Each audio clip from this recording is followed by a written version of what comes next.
Welcome in and hydrate. That's the best thing I can tell you. It is hot. I mean, it's the most oppressive heat that I have seen this year. It said at Willow in Mount Moriah, past this church, and it said 102 degrees. Now, I don't think that's right. My car, it's a Hyundai. That technology's so good. It said 96. But I believe that the feel-like temperature with the humidity is about 105 to 110. This is a day when you walk outside, you could wilt. So AccuWeather says right now feels like is 113. 113? Whew. 95 degrees, Whoa. humidity 59, dew point 78. Whoa. Whatever feels like means. Do you understand the dew point stuff being, raised in a farming family? I understand all of it. I understand it might feel 120 to somebody. It might feel 80 to somebody. I think 113 is hot, no matter how you might vary a couple of degrees. I've seen it a lot hotter. Really? Oh, yeah. This won't get near a record. No. We've had a pretty mild summer. For 4 years. Today's the first day that I can really remember walking out the front door and the humidity punching you in the face. 16, 17, 18, 19 have mostly been, it's been hot days. Today's one of them, but hadn't been anything near. The summer of 81 is the hottest I can recall ever. 80 is the record here. 80? 2012 was really hot. What's the hottest you can remember temperature-wise, seriously, with the feel like? The temperature, like you call time and temperature, legit, not feel like. such and such Baptist church on the corner of whatever street. Yeah. But legitimate. Yeah. 108. 108. Mm-hmm. Man. Well, it's 96 today, so it's air conditioning compared to that. I'm going to say we had a day in 2014 of 102, 104. Now, when it gets that hot, you don't have the juicy feeling. Because if it's that hot, that prolonged, it dries the ground up and takes a lot of the juice out. I'll tell you what's hot. Nothing new about it being hot in August. Yeah. I'll tell you what's hot besides the weather. The hot news.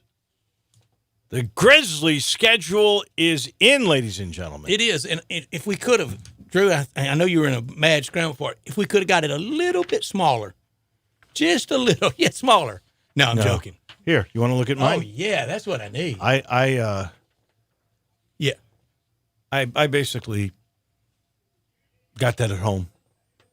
We couldn't find it on the site. It was sent to me by the Grizzlies, I believe. So anyway, the first thing I wanted to look at was Martin Luther King Day. Guess who they got? I'm excited. Zion. Same as last year's opponent on that day. And that was terrible. That I promise you that Rock won't bottom. happen again. That was maybe the worst moment ever in the Grizzlies' history. The way they just folded there. And that was without Anthony Davis. This year it will be without Anthony Davis. I like this. It's on TNT. On TNT, and it's a 4:00 game. Oh, that's not good for us. We'll give them play-by-play. You know what I'm going to do? I'm going to go to the symposium and then rush back here. I'll go with you. I never missed that symposium. Good. I'd love to have you come. I also had to check, and this is interesting to me, because Saturday, November the 23rd, is when Memphis and Ole Miss are supposed to play in hoops. Guess who else is playing on that day, if that day holds up? In town, the Los Angeles Lakers with LeBron and AD, and they're playing at 7, which would mean that if Ole Miss and Memphis are really playing that day, it'll be 11 or 12. Well, Memphis controls the tip time. See, 11:21 is open. I would go and try to work on having that game on Thursday the 21st in the evening. There's no working to it. They control the date.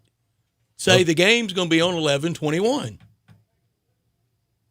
I hear you. The home entity controls the date. I hear you. Now, television has some say in that. I'm certain. But anyway, that was an interesting day. The regular season opener is in Miami, and then the Bulls are in town on Friday, October the 25th. A lot of good stuff, for sure. Mike Conley. You're out of town the weekend of the 25th. You're at football with the Tigers playing. Oh, that's at Tulsa. Tulsa. Tulsa on the 25th? Okay. 26th. You'll leave the 25th. Yeah. Mike Conley comes back 2 games against Utah in the first on Friday, November the 15th, and again on Friday, November the 29th. Kind of get that out of our system. Wow. Early, too. The 15th and the 19th. Mark returns late in the year. Yeah, when is Mark back here? I'm looking really quick. Toronto at home on March 28th. That's it. That's a one-time deal. Mark Giannotto and David Cobb, and we'll have David with us at 4. They have bounced around at the CA today over their Twitter feed. Will Marc Gasol even be a member of the Raptors by that point? He could be another big movable piece for them. Could be. At trade deadline. Could be. That will be interesting. The most games played in a month will be December, 16 games. They have 15 in March. They have 14 in November. That's total games. Home games, the most are in November, 10 home games. Very front-loaded. Yep. Biggest day of the week for home games, and this is good for the organization, that is Saturday. 10 Saturday home games, 8 on Friday, 5 on Sunday. 54 games before the All-Star break, which is definitely not halfway. They have 12 back-to-back sets. 10 of those. Wait. Yeah, 12 back-to-back sets. Longest homestand, 6 games, January the 7th through 20th. Longest road trip, 4 games twice. Once in December, once in February. That sounds pretty balanced to me. I like that part of it. Limited back-to-backs. Yep. A little later start, a little later finish. So 23 of the 41 home games are on the weekends. Last home game of the year will be Monday, April 13th, 2020 against Philadelphia. Philadelphia will be getting ready for a big playoff push at that point. Most likely. And then their last game would be at Houston, unless they make the playoffs.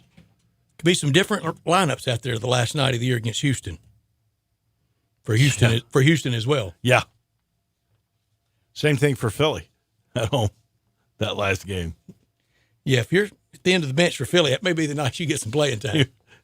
You're darn tootin'. And at that point for the Grizzlies, it could be a shutdown factor of a lot of young players, like last year. Somebody, it was interesting. I think it was Peter who said this on Friday. And he said that there is an excitement, and there is. We're always excited when that schedule comes out, and I'll be going crazy later in this week, or if it is this week, because sometimes it's not until really September, where the University of Memphis will announce all their dates. I think we know all the games, the teams pretty much. We don't know all the dates yet. And you get excited for that, and then, this is terrific because we're looking to see Martin Luther King and obviously Mike and Mark around the holidays, and yeah, certainly what you're going to do and how many are weekends, and that's cool. And we've got all those answers. That excitement that we have, will it be sustained? Fair question. Very fair. Will it be sustained when this team and the realization that even though you like Jaren a lot, you love the luck that you got with Ja, you love the maneuvering that at this point you see with Brandon Clark. But got a tough slog in front of him. But will you still feel like this excitement when they're in the midst of winning 25 to 30 games? Last year when they were still quasi going for it, my preseason wish was keep me interested until March. Well, they didn't. I mean, really, after the MLK Day disaster, season was over. Now, they did play more inspired, but the season was over. They really didn't keep me interested in March. That's a tall order for this team to, keep me interested until February 25th. Well, there could be so many flashy plays that are made by Morant and Jackson that you're just going to go because you want to see Sure. what crazy stuff they may be capable of doing. The thing that bothered me the most the last 2 years was I don't really believe – we know the year before they tanked. And then last year at the end, I don't think they were really – I don't think they wanted to win. I mean, when you just sat Jaren Jackson for a thigh contusion February the 8th, come on. You didn't want to win then. And so I don't know if they really knew what they wanted to do last year. Could be. But it wasn't they wanted to win. Well, there's only two options. You want to win or you want to lose. And this year down the stretch, losing would be a good thing down the stretch of 2020. Get back in that lottery. Get lucky again. Do you want to go through a third year where going into the arena that this team really doesn't want to win? But that doesn't mean we can't have fun. It doesn't mean we can't enjoy seeing some of the out-of-town stars and for old time's sake, the 2 times for Mike and 1 times for Mark and others around the league, many others around the league. Still can have fun with it, but the reality is this is not going to be a playoff team. This is not a go-for-it year. This could be a 25-win team. Which is the team, and the Lakers are here twice. We mentioned on November 23rd, then again on February 29th. Is that the team most people you think will want to see? Or is it Golden State? Or the Clippers? Or is it the Clippers? Or the one time Giannis comes in? Milwaukee comes in, by the way, they come in on December 13th. Or Kyrie Irving in Brooklyn, and I don't know. Brooklyn comes in very early, so that would not be Kevin I don't know Durant. if that's one that I'm marking down. I'm interested in seeing Dallas with if Porzingis is healthy with Doncic, because that's a heck of a combination right there. That's a duo that I'm interested in seeing. Houston for sure. Denver. And Houston's here at least twice, right? You mentioned the 2 times for Zion. Yep.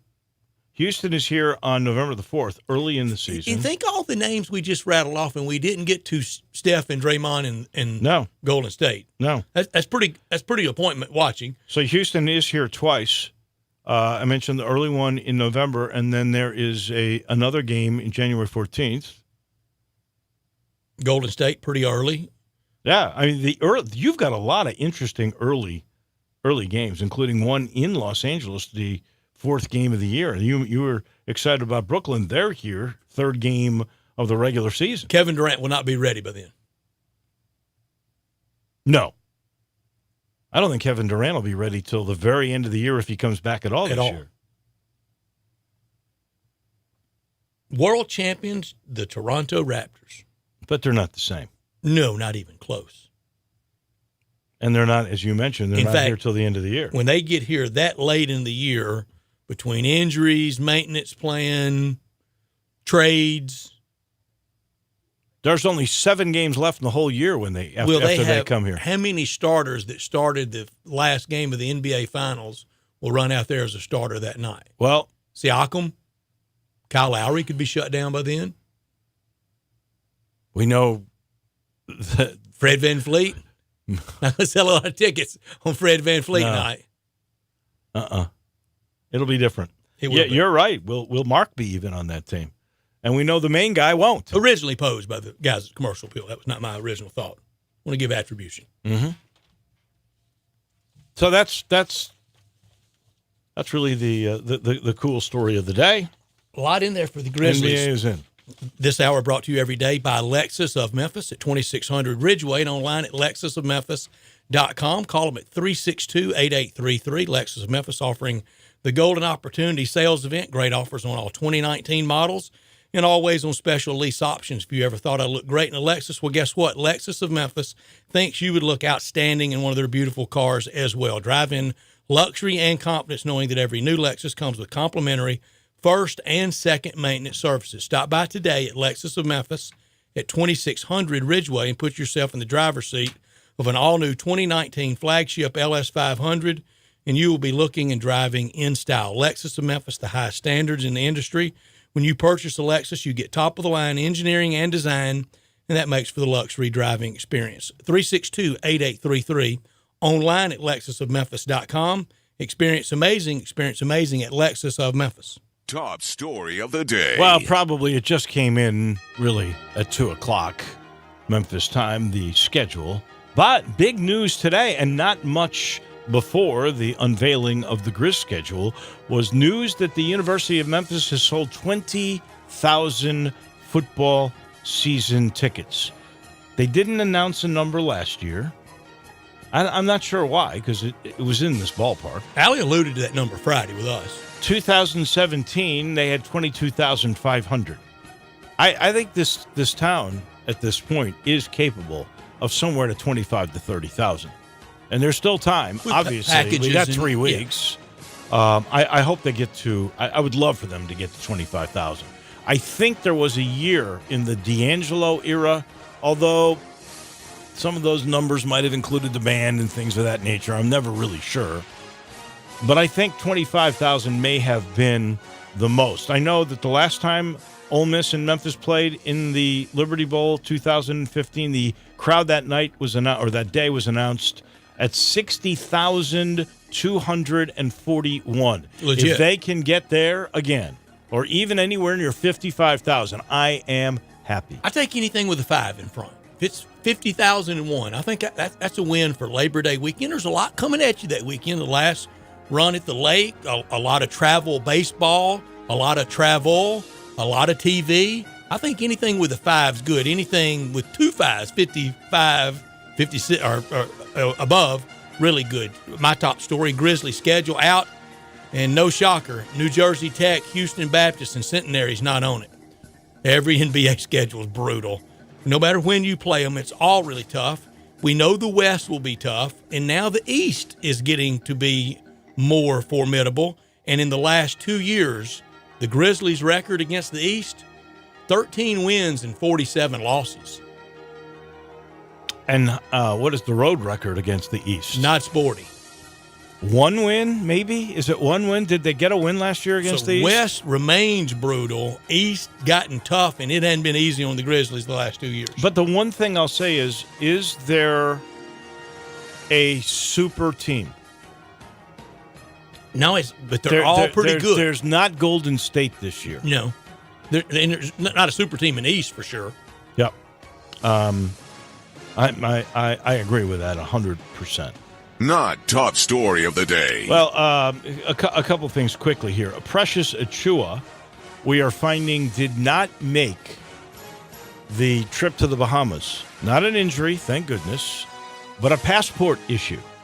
So Precious was not able to go, and I don't know that that James Wiseman will be playing in the Bahamas either. He has some sort of a tender shoulder, and that's the best way to put it. I don't think it's a serious injury, but they could, and I don't know this for a fact, but I could easily see them going, why take a chance? Exactly. Let it heal, and we'll see. But he's along for the ride for bonding.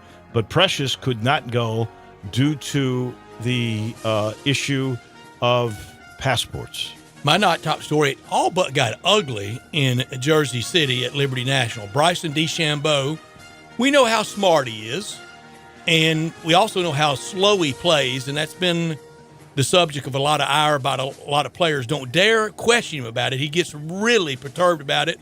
And how about this quote from Eddie Pepperell about him? Tweeted, quote, called him a, quote, unaffected, single-minded twit. Oh, I love a golf fight.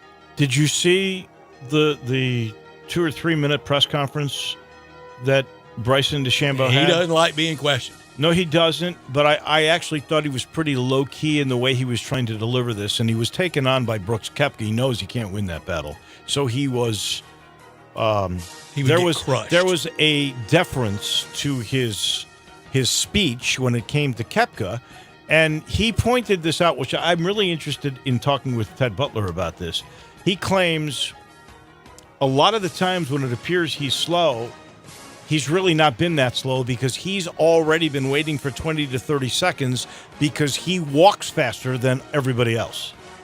Now, I don't know if that's rationale or whatever, but I'm with anybody now that's got a clock that should be put on the clock. If they're slow, 40 seconds, do it. Give them a warning, and if not, then give them a shot, a penalty. And believe me, they will absolutely speed up. So we got a busy show for you. Ted Butler coming your way in just a few minutes. Then we've got Metals at 3:45. The beat writer of the Commercial Appeal will go through this wonderful Grizzly schedule with David Cobb at 4 o'clock. At 4:30. John Thompson is back in the fold. He'll talk some college football with us. The new athletic director for the University of Memphis, Laird Veach, will join us at 5. And I can't wait to hear what he's got to say. And then at 5:50, of course, it will be crunch time today. So many different things from over the weekend.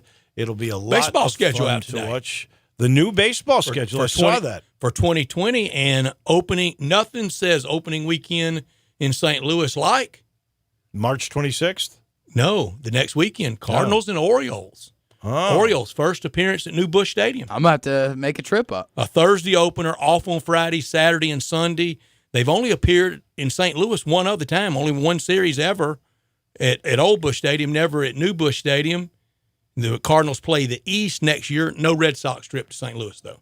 That series in Boston. What do you think about Yankees come in after the All-Star break. What do you think about the two things that struck me? One, starting the season March 26th. Going to be some snowed out games. I thought that was wild. And the second thing was where they're doing all this. So we already knew London, and we already knew Field of Dreams. There's also going to be a regular season series in Puerto Rico. So baseball is really trying to get out there and be a little bit more global and do different things. I don't mind that. I wish they would really try in Tampa St. Pete as much as they're trying to be global. we take the time out. We're sitting in the Family Leisure Studios, the place on I-40 and Wooden Road is where family and fun come together, and there's now 70,000 square feet celebrating the end of summer with the end of summer liquidation sale, and pools are as low now as $19.99. Patio furniture starts at under $1,300, and it's top-of-the-line, state-of-the-art stuff. Swim spas beginning at under $1,000. I don't remember in all the years we've been doing that to see that price that low. That is impressive, and still enough summer left to enjoy the great deals during this end-of-summer liquidation sale at Family Leisure. We take the time out, and Ted Butler scheduled next on Sports Time with Wolo and Stats. Get happy with Johnny Radio's Happy Hour. Weekday afternoons from 1 till 3 on Sports 56, 96.1, and 87.7. There's a new commissary in town. In Collierville, Germantown Commissary is doubling. Yeah, they're still going to have the old Germantown Commissary by the tracks, but now there's a huge new Germantown Commissary in Collierville at Poplar and Houston Levee Road. It's huge, too. There's a drive-through. There's plenty of parking. No telephone pole to get in your way. A cool patio. It's right by the track, so the tradition continues. And this is a tradition that's been around forever. That commissary is famous for hickory-smoked, slow-cooked Memphis-style barbecue. They've got a private party room at the new one in Collierville. Self-catering still continues. Party packs for $5.95. Basically, the great ribs, the great pulled shoulder, the great deviled eggs. Everything is there in Collierville and Germantown now. So there is now a Germantown and Collierville style of barbecue. It's called Germantown Commissary. Welcome to Office Depot. How can I help you? We're getting her organized for back to school. Yep, got my green notebook and folder for chemistry. I mean, science is always green because, of course. Right? Because math always has red notebooks. Right? Because blue notebooks are for English. And yellow are for social studies. And purple is for music. And, are we twins? No. Get everything on their list from the advisors at Office Depot Office Max. This week's doorbuster, 1-inch binders for $1. $1 in-store or online at OfficeDepot.com. Limit 10. Frontier Western Store's world-famous boot showroom is waiting for you. With aisles and aisles of boots in one easy spot, you will find your next favorite pair at Frontier. Everyone loves Ariat boots, and Frontier has over 1,000 pair in that brand alone. Come grab a pair of rugged work boots like the Workhog, or discover an everyday classic in Ariat's Rambler. Tons of other brands as well: Rocky, Dan Post, Red Wing, Durango, Justin, Twisted X, and many more. Frontier constantly restocks and refreshes their lineup of boots, so you're certain certain to walk out of the store happy in your new comfortable footwear. They have a wide assortment of sizes available for men, women, and children. Work, dress, or play, Frontier's knowledgeable staff will cheerfully help you find the perfect fit. It's boots galore at Frontier Western Store, 5880 Goodman Road, Olive Branch, or on the web at frontierwesternstore.com. Family owned and operated, you know it, since 1967.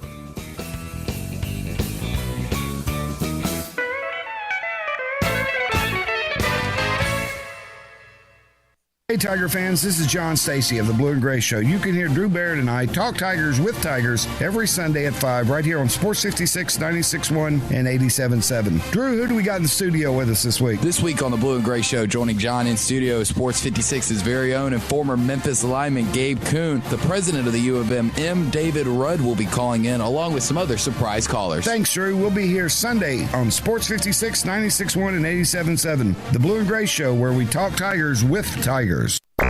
Now, back to Sports Time with Wolo and Stats. This hour of Sports Time is brought to you by Lexus of Memphis. Here once again are Dave Wolochin and Brett Norsworthy.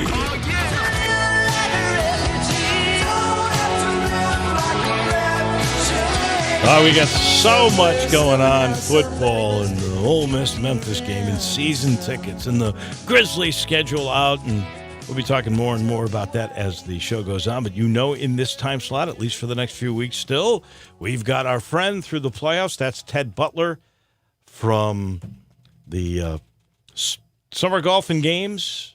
And, of course, I think you've got to be the longest-running professional teacher in the city of Memphis by a long shot, don't you? There's nobody else.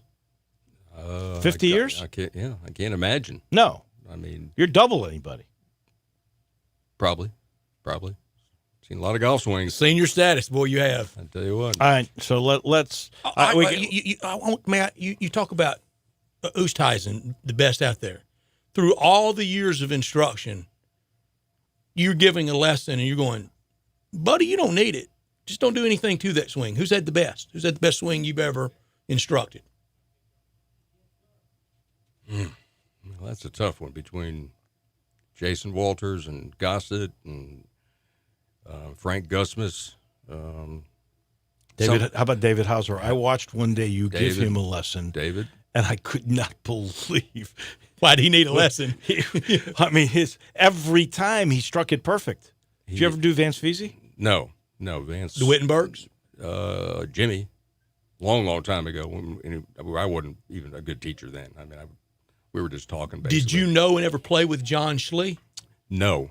I knew of him, yeah. And I've heard famous stories about him, and I read all his stuff and watched his videos, and they're somewhat unorthodox. But he was kind of a strange guy anyway. Yeah. You put Aubrey Jones in there? She's a sweet, sweet, smooth swinger. And Rachel Heck, absolutely. There's just so many of them. And the guys I didn't teach when I worked at Dargie's, and they came in the tour players. Oh, yeah. And Hale Irwin and Trevino and Guyberger and Don. I mean, all these guys I had on film. And just watch them over and over and over and say, how come they're so good? And it always came out the same way. Would a lot of those guys come by to pay respect to Bert? Oh, yeah. Oh, yeah. Scotty in particular. They like Scotty a whole lot more than Bert because he had scotch back there in the corner. And but they came in to work on their clubs mainly. I mean, it was fascinating for me to watch Johnny Miller working on his clubs and Arnold Palmer back there grinding on a 3-iron and Chi-Chi working on his putter. It was because so cool. Those guys, it's not like you called Scotty Cameron and said Scotty. No. Or in this town, a lot of people will call a particular player Scott Felix out at Spring Creek, and they want to get fitted by him because he's supposed to be the custom guy. He is. Those guys didn't have those; they did it themselves, which is amazing to me. We could go on at length about this. The guys bringing their clubs into Dargie's and the things that were wrong with them. The way they manufactured it, counterbalanced them with slugs up in the hosel and weights under the grip and tape to make the swing weights right. Mm-hmm. And the guy would come in, this club just didn't feel good to me. Forrest Fessler one time, he said, I just can't understand this thing. And Bert took it apart, and it was a lead slug about that big in the shaft, from the shaft up to halfway up the neck. And he goes, look at this. He took it out, felt like a feather, and it was garbage clubs back then. Wasn't Tiger sort of that way? I mean, not that he built his own clubs, but he could tell if anything was slightly off. So they might give him, 8 different 7-irons every year. He can, or whatever. yes. And he could tell if it was, an eighth of a degree off. It's incredible. The one I saw that I couldn't believe, and Scotty called them caliber claws, was Middlecoff. He could feel a half a layer of tape underneath a grip. He could pick it up and say, nope, there's a half a layer of tape under there. I just heard a story the other day about Dr. Middlecoff when he was in his prime, and he would go to practice at Memphis Country Club. And he had a big, huge bag of Wilson staves, right? And he would take them and he'd tell his caddy to go out, and he would instruct him. He'd go, I want you to go out, and I'm making this up, 112 yards. And then he would hit each ball, and there were hundreds. Every time, one bounce to the caddy who would put it back in the bag. Correct. Put the balls down, walk 112 yards with the bag. One bounce, the caddy would catch it, put it in the bag, and he did that like perfect every time. He could have been out there with a first baseman's mitt. Yes. Yeah. He and Hogan were kind of like that. And Middlecoff, he's so underrated and how great he was. Jeez. So. All right, so you and I, over the last few years, were the 2 most adamant defenders of Tiger. I must tell you, Ted, after his press conference at Royal Portrush, and then the one after the first round the other day in New York, I don't feel that way. I think this is it for him. I don't think he's got it mentally anymore. Well, I don't know. I'm a little nervous, and I said a month ago, I think these playoffs are going to give us a clearer picture of what's really going on with Tiger. And if the labrum, if that's it. Oblique. I mean, see, the other part about this, I don't understand with the PGA Tour. It takes him 3 or 4 hours to get ready to play golf in his back and muscles and massages and hit. Why do they tee him off at 7:30? He's got to get up at 3 in the morning to play golf at 7:30. Well, you have to go early, late each day. But why 7:30? Why not 7:30 9? economically for the tour, for TV, the announcers, the sponsors. He's gone by 11 o'clock in the morning. That makes no sense to me at all. This is the biggest gate draw in the history of the game. Right. I mean, imagine if he'd have been here. What people do, and he's finished by 11 o'clock. So I think the tour is just not. And if his preferential treatment, you think he deserves it? Sure. You think he's earned it? I think he's earned it. I don't think there's anybody in the tour that wouldn't say he deserved it. Unless apparently the guy who's doing the scheduling. Well, then he should be fired. Unless Tiger's rep would call me and say, well, Tiger wants to play at 7:30 because he likes it early, then I'd shut up. But to me, it makes no sense whatsoever to anybody involved with golf to have him those times. Again, I'm going to go back to his statements where after a month's vacation, he said he was still worn out. I'm worried. And now and then the press conference prior to the playoffs where he said I can't do what I could do when I was in my 20s. I'm just looking at a guy where I'm not even thinking about the oblique or the back or whatever it may be because he felt that same way after he shot 6 under at the U.S. Open the last 2 rounds. I don't think inside he's got that fire. I think he felt so good about Augusta that maybe that was his final curtain. It's certainly possible. I mean, what better, much as I would hate to even think it's going to happen, what better ending could you have than winning the Tour Championship and then Augusta? I just can't imagine a better ending, but I don't want it to be an ending yet. I don't either. And this week, we'll see. As he said, he's playing or not yet, we know. He's committed to the tournament. He's committed. He usually does that Tuesday presser, tomorrow. And we'll know tomorrow probably. He's so very coy with all the news, although he's been more emotive kind of this year about big picture things. Well, and he sees the end. Yeah, I still maintain after he shot 1 under at the British Open, had that terrible press conference, at what price did he shoot that 1 under that day? How bad was he hurting through that round of golf? I don't know. Nobody ever talked about that. And you got to think somewhere inside, he's not a quitter, for crying out loud. He's Tiger. Great competitors of all time. Yeah. So hopefully it's not the end. I'm not giving up yet. Patrick Reed back in the saddle. He took 10 days off. He said he'd never done that, and ends up winning for the first time since winning the 2018 Masters. To be honest with you, I hadn't realized that he hadn't won since then. And he took down Abraham and Sayre, much to CJ's chagrin. Yeah. I was texting Peter yesterday and said, if he wins this thing, CJ's going to be incorrigible. He wins every golf contest in the country. He takes every prize. Every time I saw him making a breath, I'm not so sure his runner-up's not pretty good. Well, you know what? That runner-up got him into the final 30. Yeah. So he gets this week and next week big payday. To Medina. And into the Masters. All right, Dave, you're Chicago roots. Ted, you should know as well. I don't. They say Medina number 3. I know Pinehurst number 2 is the famous one. And they're going to do U.S. Men's Am this year at 2 and 4. I think there are 8, maybe 9 at Pinehurst. Medina number 3. How many are there? I don't know. Is it 3 of 7? 3 of 4? I think it's 3 of 3. I think it's 4, and I think the hardest one is and it may be 3. The hardest one that I can remember is called Dubs Dread. Right. And I don't know if this is the one or not. Well, I've heard of that one too. That's been around a long time. Old time tournaments were played there, but I'm not Chicago at all. I couldn't tell you where anything is. Point Pleasant, New Jersey. I got it. How about Brant Snedeker and his 63 on Saturday? How about that? You know, these guys, they're all still good. I was surprised to see Varner finish in the top 5.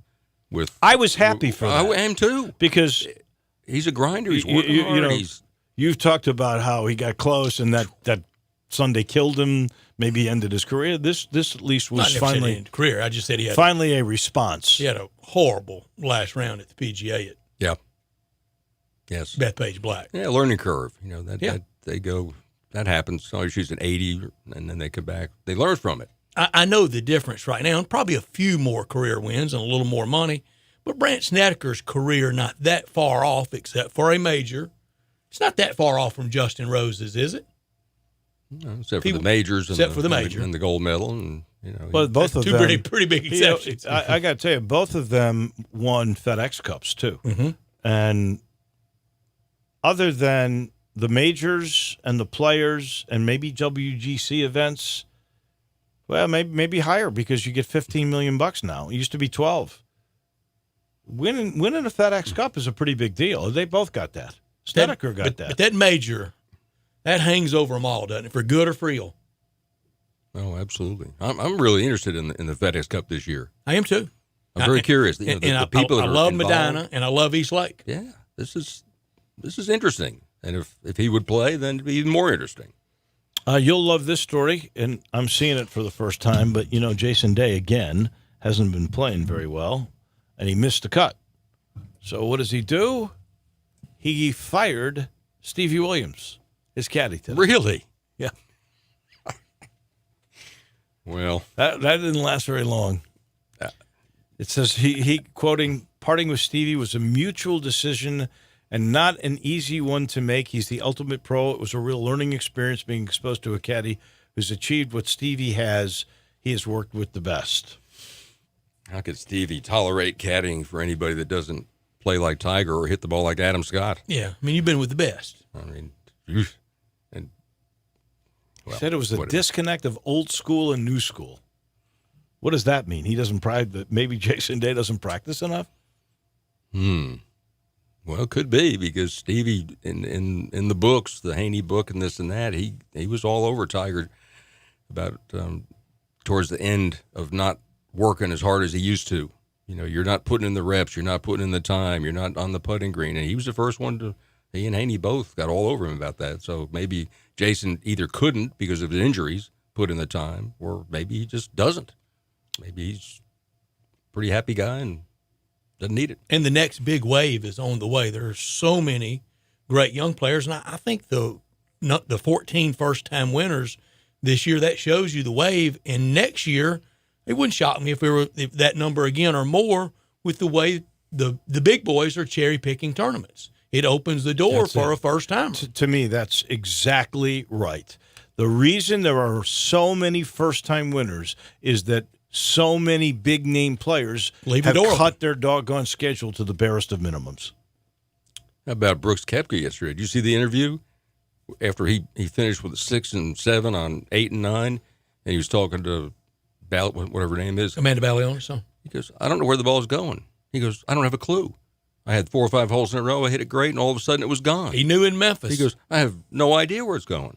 And he was down in the range. They were working on his alignment, and Claude the Third was out there. All I can say is this: if it can happen to Brooks Koepka, That's right. I feel a whole lot Who better among us? about it when it happens to me. he wouldn't- Since you mentioned him, last thing, Ted Butler always with us on Mondays.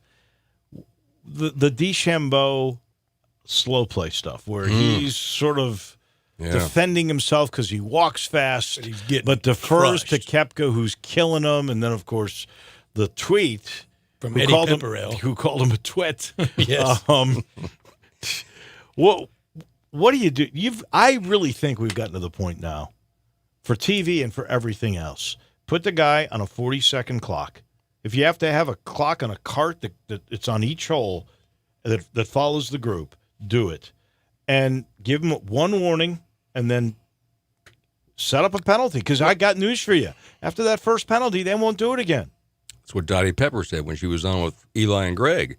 They asked her the same question. She goes, slap the strokes on him. Penalize him. You have to. Otherwise, they're going to keep doing it. Or the rule means nothing. It is annoying between that and who's the other guy playing so slow? Well, I can remember. Ben Crane plays really slow. Ben Crane all day. Glenn Day. J.B. Holmes. Oh, J.B. Holmes plays really. Oh, that was terrible. But who was the guy? Remember somebody?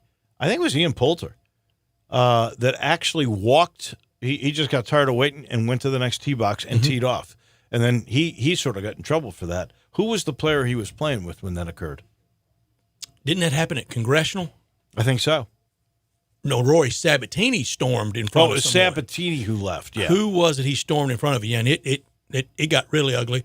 But historically, traditionally, in local, PGA Tour, whatever, slow guys hate the fast guys, and the fast guys hate the slow guys. It's slow play is just terrible. I mean, it's terrible. It shouldn't be happening at the professional level. Do you have any validity, though, or do you find any validity in the DeChambeau statement that he walks so much faster that he ends up waiting for other people and then tries to get into his rhythm? No. I think he's trying to get so scientific about it and think of so many things that he probably can't control anyway. He just needs to be zapped with a penalty. Who wins round 2 here? My guy keeps sneaking up the leaderboard, Sweet Swinger. Louis? Louis is moving up each week. It's either he or Patrick Cantley. I'm going to get it Cantley right yet. Every week you say it. No, it's only twice. It's only twice. But he's playing great. He's in the top 10 every week. I'd love to see Louis win something. But it's really interesting because all the big guys, the guys that were Spieths and these, they're not winning. Brooks is. Here's what's going to happen. Brooks is going to win. I'll tell you why. He's going to practice. When he practices, he plays better. And there's 15 million smackaroos. 15. You realize if he wins at East Lake and gets the 15 mil, that in 2 weeks he will make $20 million between that and what he did in Memphis with Wyndham and the Aon. It's incredible, the money. The money is just amazing. Thank you, my friend. As always, we appreciate it. I will see you next week. You got it. Ted Butler. Go see him at Summer Golf and Games. This portion of our program is brought to you by the Spirit Shop. You know that wonderful place where you go to reload, restock. You did it on Friday. You're probably out again. Now you go on Saturday. It's so convenient. It's been around since '69, same place. It's that little log cabin you've passed a million times right there at Poplar and St. Nick, right down the street from Clark Tower. And they've got everything in this place. I always say little log cabin, and it is, but when you go inside, it doesn't look little. It's stocked from ceiling to floor, full of premium vodkas or tequilas or gin or bourbons or wines. And then there's the bargains and there's the newcomers. I can remember when there was a wine called Cornerstone with a bunch of people from Memphis. And when they first got into business, it wasn't expensive. And you heard about it and you went, whoa. And now it's a premium wine. Eddie Connor and his family, they know the ones coming out, they're going to be that way. you can be a pioneer. Go check it out. Best service going, best accessories. There's beer. There's everything you need when it comes to spirit at the Spirit Shop at Poplar and St. Nick. Back in just a minute. We got medals coming your way on Sports Time with Wolo and Stats. Sports 56 now has 2 FM homes. You can now find real sports talk on 96.1 as well as 87.7 on your FM dial. Hi, this is Troy Five Ash, owner of Five Ash Roofing. As most of you know, I don't have a history of bragging or boasting that Five Ash Roofing is the best roofer in the Memphis area, but did you know we are the only diamond-level roofing professional in the area? We are one of very few local roofing companies that have been in business for 20 years. We've never had a justified claim against us. We are locally owned and family operated. Our labor warranties are for the life of the shingles. We're experts in insurance claim. We do residential and commercial work. We are the official roofer of the University of Memphis Athletic Department and a proud member of the Tigers home team. We support local youth sports and St. Jude's. We have worked with churches and veteran services to help those in need by providing services at a deep discount or even for free. We are currently working with Young Life to give them a free roof on the historic log cabin in Germantown. Five Ash Roofing, fair, honest, and ethical. 367-0050 or memphisroofer.com. Five Ash Roofing, it's what we do. We're here for you. AC trouble? Make your first call your last call. Call Air Doctors of Memphis, 901-598-HVAC. Owner Matt Davis is a third-generation full-service air conditioning specialist. Air Doctors of Memphis services all major brands and labor and parts are guaranteed 100%. Their yearly AC checkup is only $60, and 24-hour emergency service is billed at normal rates. Your comfort is their highest priority. Contact airdoctorsofmemphis.com or call 901-598-HVAC. Tuesdays are the worst. They're all that stands between you and the downhill part of the week. But now they're a lot less worse, because Wing Tuesdays at B-Dubs are buy one, get one free traditional wings. So Monday, you may kick off the week. Wednesday, you may have a cool nickname. Thursday, you might be the almost weekend. But watch your back, because Tuesdays just officially became Wing Tuesdays. Buffalo Wild Wings. Roar! Buy one traditional wings order and get one of equal value free. Participation and promotional details vary by location. Check in with your favorite Buffalo Wild Wings to learn more about this offer.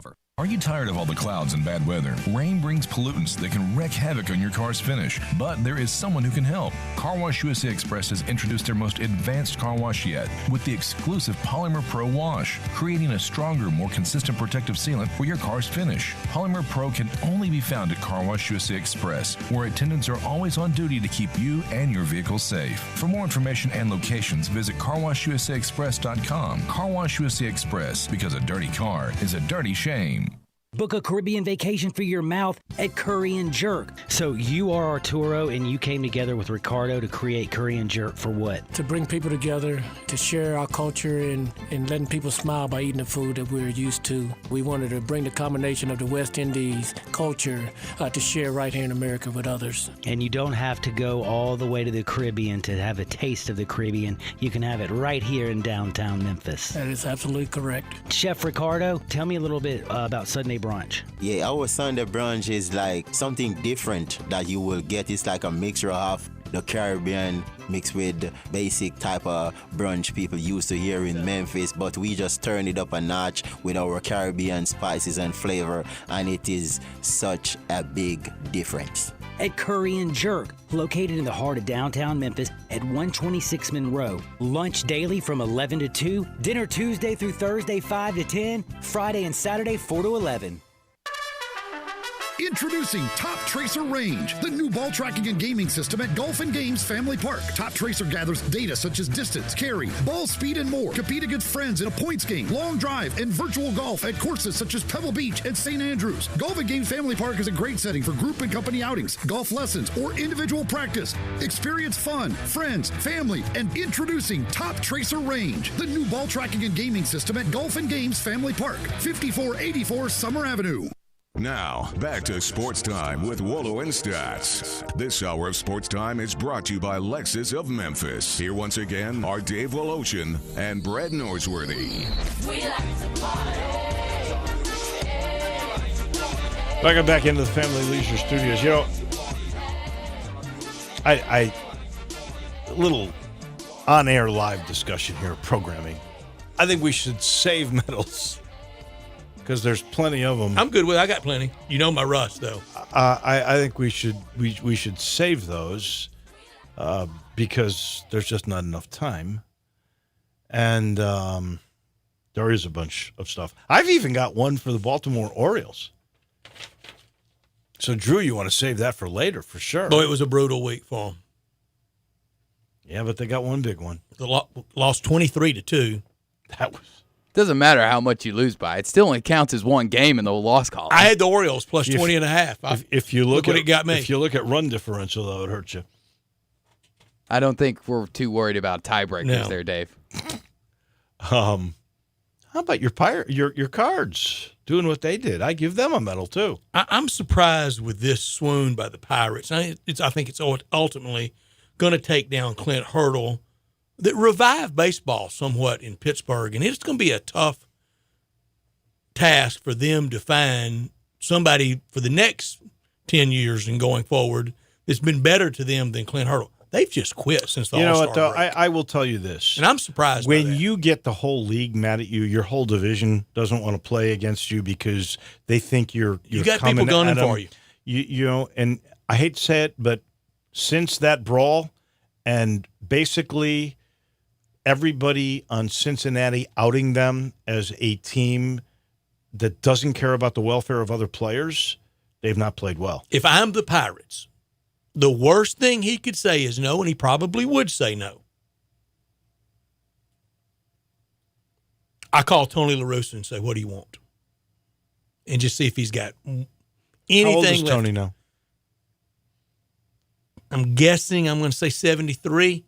Ask him to do it 2 years. See if he could do it 2 years. Just see if he's got anything. Yeah, I would bring along aide de camp to be coaching waiting. I like Tony La Russa, but I'll tell you this. Well, it's just true of everybody in this day and age with social media, and everybody has an opinion, and it's okay. But there were plenty of people that did not like Tony at the end in St. Louis.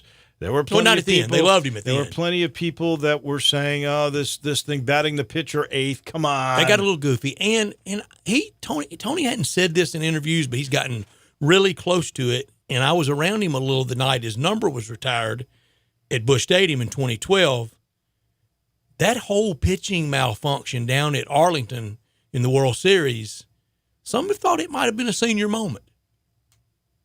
That he got a little bumfuzzled. I don't know. We get a few texters on the First Bank text line at 67129. A bunch of golf here. We appreciate the golf. Lee Trevino is the fastest of all PGA players. He was fast. I'm trying to think of some others that I think were pretty darn fast, too. John Daly, pretty fast. Oh, yeah. Really fast. He could walk a 76 for Tony La Russa. 75, I'm sorry. 75? Turned 75 in October. If you thought you had senior moments in 2011. We mentioned Kerry Middlecoff. He won the 1949 U.S. Open at Medina number 3. Lou Graham won the 75 U.S. Open there. And I did not see this. Did you? That Tiger has said he will not play in the President's Cup, just be the captain? That's a long way away. That's December. Right now, he would not be automatically on the team either. Yeah. And then somebody says that they were there in 15 when Memphis played Ole Miss, and there wasn't anything close to 60,000, closer to 45,000. All right, all three of us were there. Did you think it was close to 58, 60,000? I guarantee you it was closer to 60 than it was to 45. I thought the same thing. I would say it was... Drew, what'd you think in 2015? Anywhere from 55 to 60 would be my What kind of crowd do you think was there in 2015 in October? Perfect 60? Day, too. I'd say 60. Texter says he thought it was closer to 45. Oh, he's crazy. Absolutely crazy. There's no way you misplaced 15,000 people. That's crazy. It was 55. It was I didn't see 55. a wide swath of empty seats. I didn't either. At all. I didn't either. Now, I never know what's exactly under me either. Like right under us. But I would imagine pretty full. I don't know if it was elbow to elbow, but all right. We're so busy. Let's squeeze in real quick here. One caller, Tony, on the First Bank phone line at 360-8255 on Tiger Football. Go ahead, Tony, real quick. Real fast. Number one, I want to hear your thoughts on our new AD. And second, is it true that we are sitting at number 46 preseason Tiger football? And do you think we have a chance to get anywhere close to top 25 with the loss of Henderson and our new roster, but keeping a very good coach? I'll hang up and listen to your thoughts. Very good. Thank you, Tony. Yeah, I think if they beat Ole Miss right off the bat, then that will be a very positive first step. And then as the schedule unwinds, there's enough good competition where if you were to win out, yeah, you would definitely be in the top 25. New AD would be with us at 5. Yeah. From everything that we have read and all of the acclaim that he has gotten from around the country from other ADs. 5-star signee. It seems like it was a match made in heaven. And his background is a football guy. So this would be back-to-back football guys. And I think that's important because you don't want anything to lose this football momentum.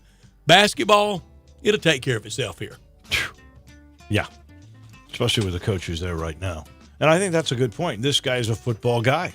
And by the way, he was coached and taught by a pretty good coach in Bill Snyder. We'll get maybe a little reminiscing from Laird Veach on that a little bit later. In the meantime, the Grizzlies schedule is out, and David Cobb is the beat writer for the Commercial Appeal with the Grizzlies. He will be with us in just a matter of moments. This portion of the show is brought to you by Miramichi, just talking golf. I think we mentioned Dr. Middlecoff, and I know Ted Butler does. Anybody who loves golf would appreciate what has been voted as the number one public golf course in the state of Tennessee 2 years in a row now. And the great thing I love about Miramichi is they always try to get better, from cutting down trees, 48 of them this year, which have made the fairways plush, to this new aerator they've got, 4 aerating fairways. Brand new technology. And the folks at Miramichi thought, we need it. We're getting it. They keep putting stuff, money, and commitment back into this golf course. It is the number one public golf course in the state for a reason, and you need to go check it out and know that it's not in Millington. It's halfway. It's about 27 minutes from my driveway in East Memphis. It's about 12 minutes from downtown, especially if you're living around Mud Island. It's in Woodstock, halfway between Memphis and Millington. You're going to love this golf course in pristine condition, and believe me, the back nine with that waterfall and the creek always running, it's like taking a walk in the woods. You will love Miramichi. We are back in just a second. Hour number 2 right around the corner. Sports Time with Wolo and Stats. You'll see the dedication in every single step. You'll see it in the smiles, when smiles are hard to get. You'll see it in the little things that add up to success. The caring and passion are the things that we love best. Wolf Chase Lemon Brace is your Mid-South provider for orthotics and prosthetics. They are an ABC-accredited facility, and their practitioners are ABC certified. At Wolf Chase Lemon Brace, their services include artificial limbs, legs and arms, braces of all kinds, and custom molded inserts. You can call them today at 901-507-7821 for their location on Highway 64 in between Germantown Parkway and Appling Road, or visit them at their new location in Jackson, Tennessee. That number is 731-660-5900, or visit them on the web at wolfchaselemonbrace.com. Dedicated our life to yours. Wolf Chase Limb and Brace. Did you know Davis Motorhome Mart is one of the top 10 Tiffin dealers in the U.S.? Come tour the 7.5 acres of beautiful travel trailers, motorhomes, fifth wheels, and toy haul or towables half-tons. Motorhomes from 27 feet up to 45 feet from brands like Winnebago, Coachman, Puma, Highland Ridge, and Tiffin. Take advantage of Davis Motorhome Mart's big blowout sale on 2019s and 2020s on their way. Stop by your gateway to travel freedom. Davis Motorhome Mart at 1145 East Brooks Road in Memphis. Call 901-332-3414 and cruise by the website davismotorhomes.com. Looking good and feeling good? You've been to Roosters Men's Grooming, the all-American classic barbershop. Whether boy or man, Sportster or professional, when service matters, Roosters is the choice for all gentlemen. Roosters Men's Grooming offers a full-service shave, precision haircuts, and more, all with top-of-the-line products in a truly professional atmosphere. They even remember your name and offer you a beer. When looking good and feeling good matters, relax and unwind at Roosters Men's Grooming, Paragon Place, 6300 Poplar. Need physical therapy but don't know where to go? Tried physical therapy but had a bad experience? Grab your physician's referral and head to Revolution Physical Therapy at the corner of Goodman and Getwell. At Revolution PT, you'll get one-on-one, hands-on therapy. Better and more thorough than just going to the gym. Revolution is locally owned and staffed by neighbors who care about your maximum recovery. And they accept all major insurances. Certified in dry needling, expert in myofascial release. Always relaxed and friendly. Revolution Physical Therapy is just what you need. DeSoto Auto Sales specializes in late model cars with low mileage. They have the highest standards in the car industry. All of their cars are test-driven, checked out from head to toe. Unlimited inventory, every make and model. And if it's not on the lot, they'll find it for you. Walk in the door of DeSoto Auto Sales, 5704 Goodman Road. Within 45 minutes, you can test your car, get credit approval, and finish paperwork within an hour. No shortcuts at DeSoto Auto Sales. Kind, courteous employees, a down-home environment. DeSoto Auto Sales cares about your time. Lowest prices in a 350-mile radius. We're living in a world today where time does matter. Visit them online. Check out their referrals. DeSotoAutosales.com. Very proud to serve DeSoto County and other surrounding areas. DeSoto Auto Sales, 5704 Goodman Road. Call 662-890-7184. 662-890-7184. Come on down to DeSoto Auto Sales. We are Sports 56 WHBQ Memphis, WIVG-FM Tunica Memphis, and WPG-FLP Memphis. Flynn Broadcasting Stations. Now, more of Sports Time with Wolo and Stats. This hour of Sports Time is brought to you by Homer Skelton Hyundai. Here once again are Dave Woloshin and Brad Norsworthy.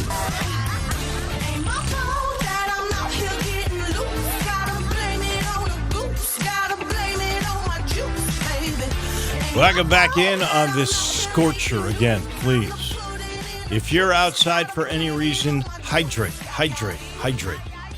Don't drink excessive alcohol without hydrating. And if you've got pets, make sure you get them inside as well. Even with all this heat, a lot of people liken the day that the schedule comes out to Christmas morning. I don't know if that's the way David Cobb, beat writer for the Grizz with the Commercial Appeal, feels. But first thing I had to do was see when the Martin Luther King Day celebration would be, and we know it's Monday, January 20th, and Zion Williamson will be in the house. I had to see when Mike Conley would be back. You got 2 visits with him, one of them very early. You've got Mark not until the end of the year with Toronto. I had to see when the Lakers were coming, got all this stuff in. David Cobb, were you excited? Oh, man, I was so excited. Not just because of the basketball standpoint, but now I know what my life looks like for the next 7 months starting in October. So that's always nice to know what dates you won't be available for weddings and that sort of thing. And that's a lot of dates, about 82 of them for you. Yeah. a lot of Saturdays, too. Marv Albert had the best book he wrote about that. He said the title of the book was, I Would Love To, But I Have a Game. My wife hears that one quite a bit. So any favorite moment that you look at with this thing? Well, I think it's a pretty easy start. I mean, to be honest, Miami, Chicago, Brooklyn, and Los Angeles, the Lakers, that is, in October. So of those 4, you play at the Lakers. That's probably a loss. But the first 3 games are against Eastern Conference opponents. We know Brooklyn's not going to have KD yet. So Miami, Chicago, Brooklyn, you can win 1, maybe even 2 of those. And then, of course, you start out even into November. It's pretty manageable. You get Phoenix and Minnesota pretty early in November, and 12 of your first 18 are at home. So I think that's a really favorable outcome for the Grizzlies to have. One, the excitement's going to be high at the beginning, so they're going to fill up the arena for a larger percentage of those games than they would maybe in, say, March once the book has kind of been written and everybody knows what this team is about. So I think it's a pretty favorable. That's my first impression. Is it's a fairly favorable setup for the Grizzlies. Not to say there aren't some really tough stretches in the schedule, because there are. But I think the fact that they've got a pretty easy beginning with a lot of home games, I think that's something that they're probably pretty happy about. David, go out there far and make the bold prediction of 12-5 start and wake up on Thanksgiving morning in first place in the Western Conference back-to-back years. What were y'all saying this time last year? I mean, like, did y'all think that there was any chance that the Grizzlies were going to start as high as they did? Yeah. I think most people thought they were going to win around between 37 and 40 games. Yeah. And when they started off with those 12 wins, now people are going, whoa, maybe we didn't realize, that we still had a year left with these guys. Then we realized, yeah, it all. Yeah. So I'm still hovering around that upper 20s range, even after looking at the schedule, because, man, it gets tough. February, I know you got the All-Star break mixed in there, but aside from a February 12th home game against Portland, you're going to go almost 4 weeks without a home game, aside from that one. And then you got a couple of pretty intense road trips that month, and then March isn't a whole lot easier. So it's going to be a rough back half of the schedule for these guys. But I mean, the hope is that they'll be improving such that they can kind of manage it. I did think, though, if you look at it, they only, the longest road trip they have is 4 games, and they only do that twice. I thought it was pretty favorable in that regard, and they got a lot of weekend games. Yeah, end up with 23 of their 41 home games are on weekends. Yeah, and they've got one less back-to-back than last year. So they had 13 back-to-backs last year. They've only got 12 this year. And 10 of those 12 involve travel. So that's about how it usually is. Most of them usually do. So six road trips of 3+, but only 2 that are 4. So the rest are, you get 4 3-game road trips, 2 4-game road trips, nothing longer than that. It's not terrible. I mean, there's nothing on here that just makes you cringe. The only thing that I would say that is going to be pretty brutal is that between late January and March the 7th. So I think it's January 29th to March the 7th. That span, whatever it is, 5 weeks or so. You've got 21 games, and 15 of them are on the road. Right, you're right. Yeah, that could be tipping point in the year. Yeah, but that's what the price you pay for playing 12 of your first 18 at home. You got to make it up somewhere, and that's where they do. And like I said, I still think it plays to the Grizzlies' favor that they've got an easier slate to start with. Wait, now, if they were the toughest stretch, as I look at this, and I think you nail it, from basically the 22nd of January in Boston until the 26th of February, so a month and 4 days, they play 15 games, and 11 of those 15 are on the road. If they're by any miraculous way in contention for the playoffs, it'll either be enhanced or it'll end right there. Yeah, that's exactly right. I mean, it won't.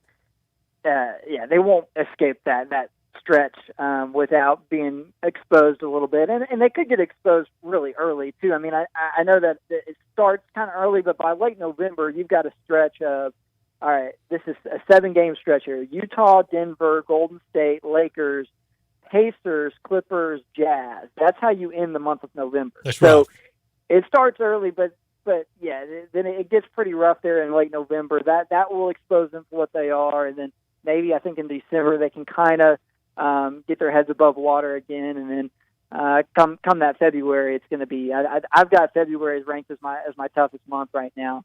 But the cool thing about that late November stretch, those games that I just mentioned, is 6 of them are at home, and Mike Conley is playing in Memphis twice during that stretch. So there will be things about this season to distract from the fact that maybe what we're seeing on the court isn't really that great yet. And among those are Conley returning. You've got the 25th anniversary season of the franchise. Who knows? Maybe Zebo and Tony will finally be ready to get their jerseys retired. And maybe if Marc Gasol still plays for the Raptors in late March, he'll be coming back as an opponent for the first time too. So there's a number of those sort of things that sort of break the schedule up and kind of will, I think, in some way distract from what could be a pretty tough year on the court. You and your colleagues at the Commercial Appeal were debating earlier today on Twitter about will Mark even be with the Raptors by that point. What if by late March, Marc Gasol's reunited in Utah with Mike Conley? Yeah, wow, that would be pretty cool. I think everybody here would love that. But you wouldn't get to see Mark because the Jazz play both their games in Memphis in November. So it could be really interesting. The idea that Marc Gasol could, not get a Memphis reunion this year. I mean, it's on the schedule now, but with him being on an expiring contract and so long as he can maintain a fairly decent level of play this season, he could be a really good trade chip. And just that it'll contract. Just depend on what team. Yeah, no, that's definitely a something that, with Toronto, I don't see Toronto really being a contender. So they could acquire an asset or two by trading him off their books and to a team that needs exactly what Marc Gasol brought to Toronto last year. Well, you lose Kawhi, you're not the same team. Let's be honest.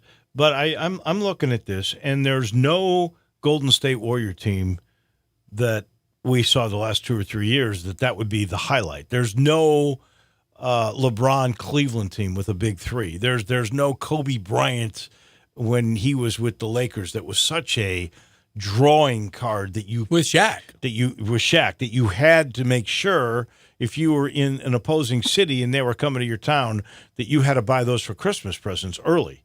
Do you see anybody like that on here? That might be the beauty, is that there's a lot of good teams with stars, but there's not that one super team that everybody's going to be clamoring to see. Well, one downer is the fact that there's only 2 Western Conference teams that don't play in Memphis twice. One of them is the Portland Trailblazers, which is, a decent draw, but the other one is the Los Angeles Clippers. And the Clippers are going to be a team that a lot of people want to see this year, obviously, with Kawhi Leonard and Paul George joining a decent group of players who are already there. So that's one that's kind of a downer, that you only get them once in Memphis.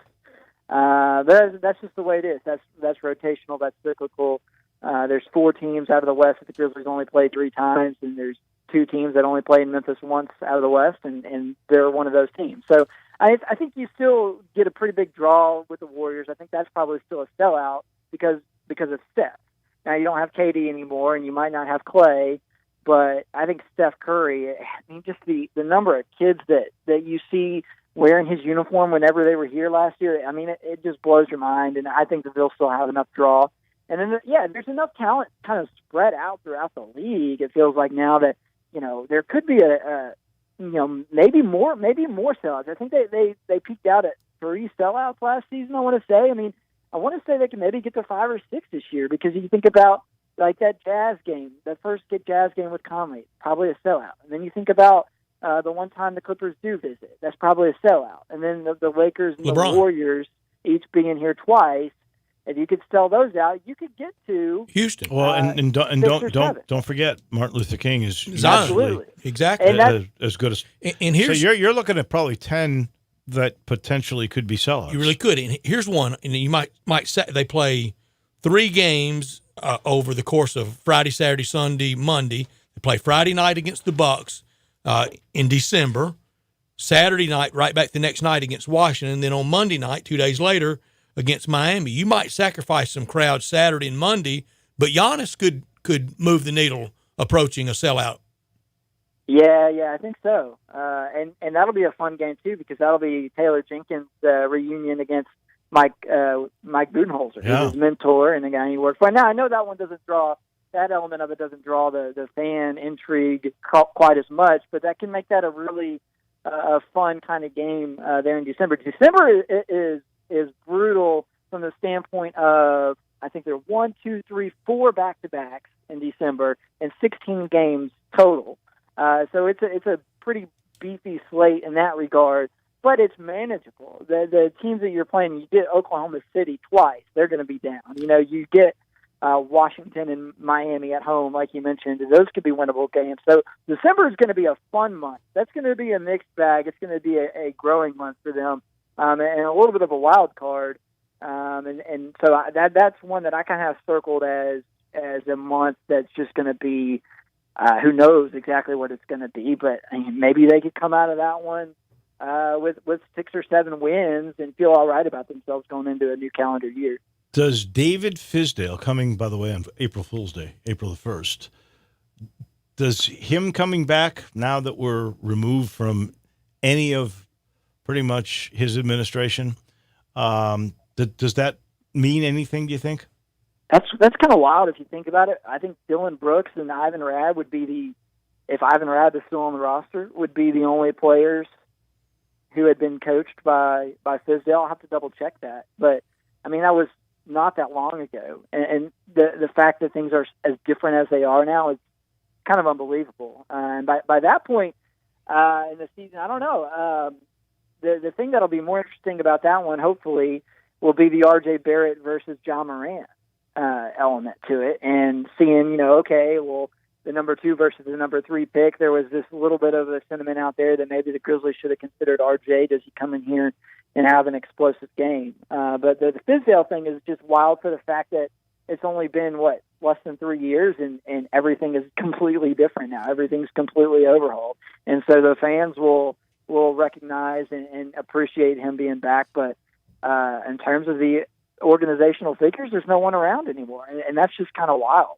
Speaking of old coaches, Brett, I talked a little bit about that Brian Banks movie. We did the fundraiser for the Memphis Rocks in Soulsville. And at that fundraiser was Lionel Hollins.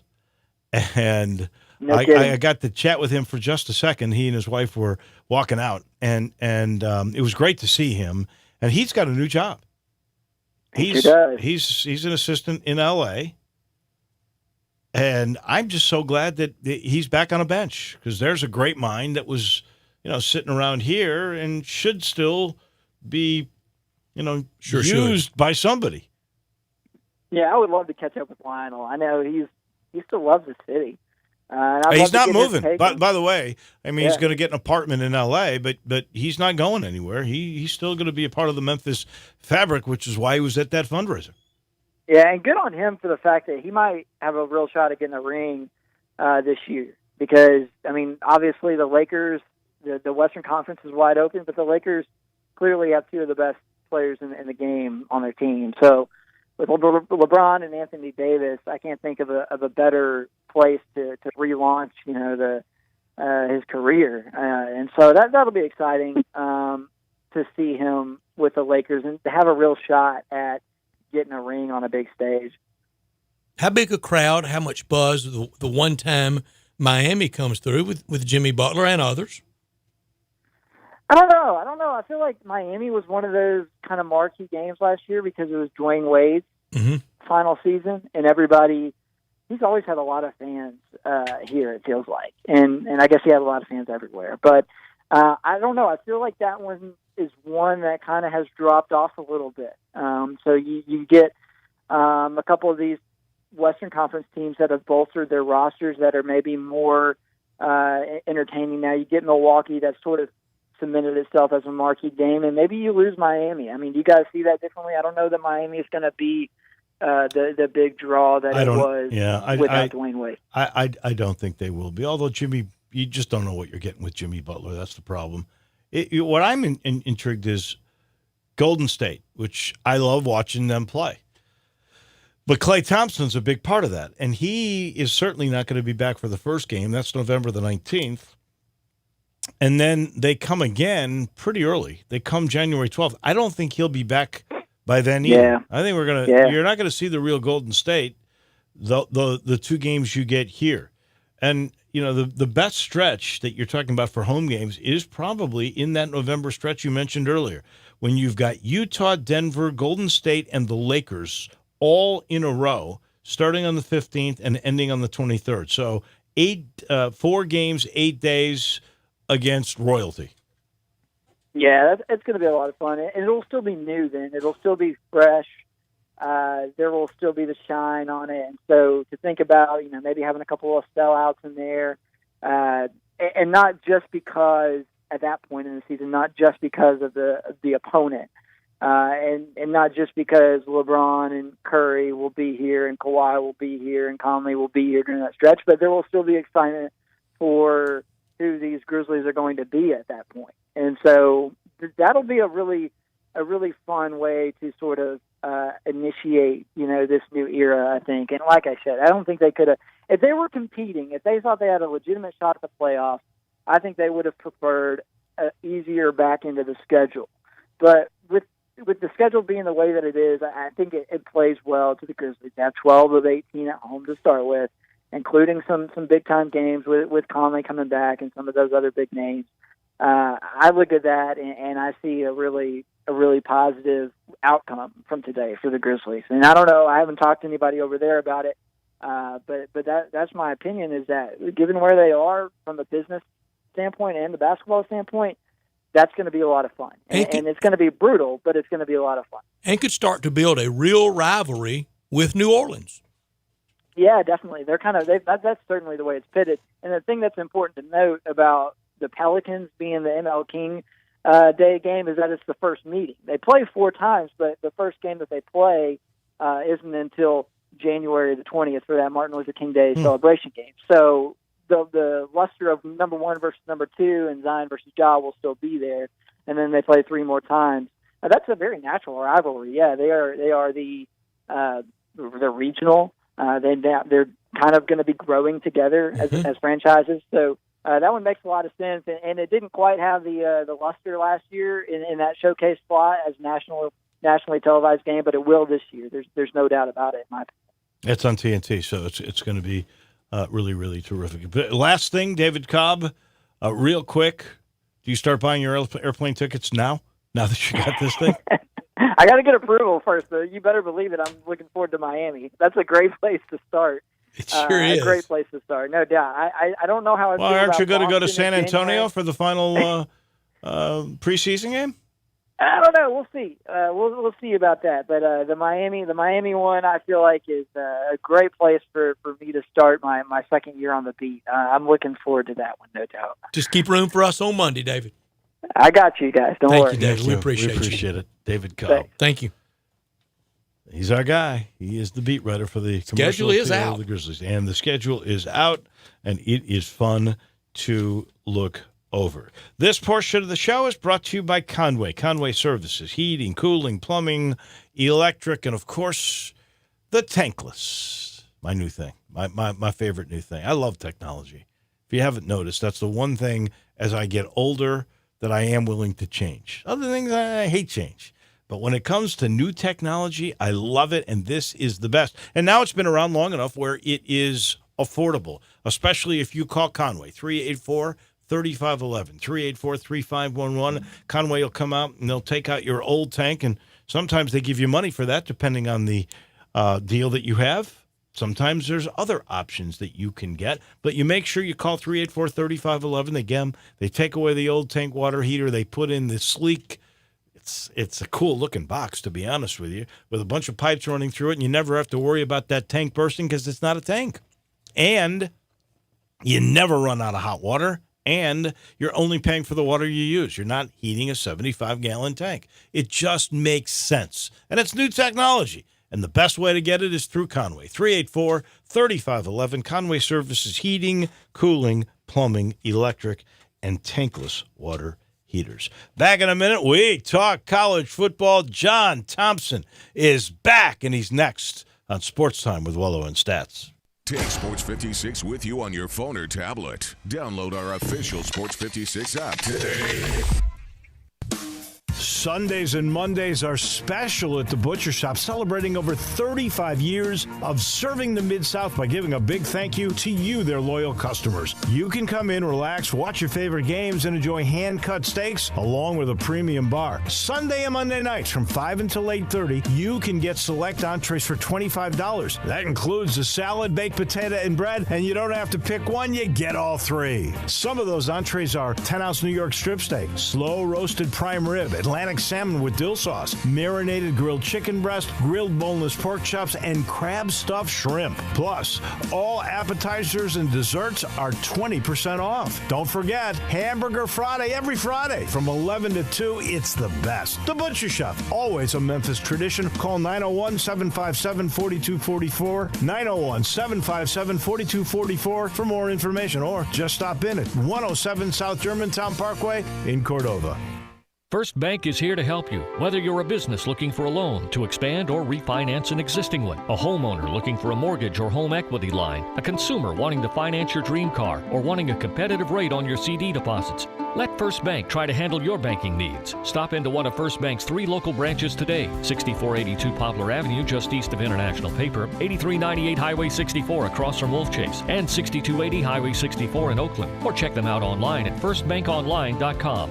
Member FDIC, Equal Housing Lender. Looking good and feeling good? You've been to Roosters Men's Grooming, the all-American classic barbershop. Whether boy or man, Sportster or professional, when service matters, Roosters is the choice for all gentlemen. Roosters Men's Grooming offers a full-service shave, precision haircuts, and more, all with top-of-the-line products in a truly professional atmosphere. They even remember your name and offer you a beer. When looking good and feeling good matters, relax and unwind at Roosters Men's Grooming, Paragon Place, 6300 Poplar. You already know you can listen to Sports 56, 96.1, and 87.7 anywhere with the Sports 56 app or at sports56whbq.com. But you can also keep up to date with everything going on by keeping up with Sports 56 on social media. Be sure to follow us on Twitter, Facebook, Instagram, YouTube, and Twitch for information on breaking news, chances to win prizes, and video of all the shows. Don't miss out on anything that's going on. Stay in touch with Sports 56, 96.1, and 87.7 on social media. AC trouble? Make your first call your last call. Call Air Doctors of Memphis, 901-598-HVAC. Owner Matt Davis is a third-generation full-service air conditioning specialist. Air Doctors of Memphis services all major brands, and labor and parts are guaranteed 100%. Their yearly AC checkup is only $60, and 24-hour emergency service is billed at normal rates. Your comfort is their highest priority. Contact airdoctorsofmemphis.com or call 901-598-HVAC. Now, more of Sports Time with Wolo and Stats. This hour of Sports Time is brought to you by Homer Skelton Hyundai. Here once again are Dave Woloshin and Brad Norsworthy.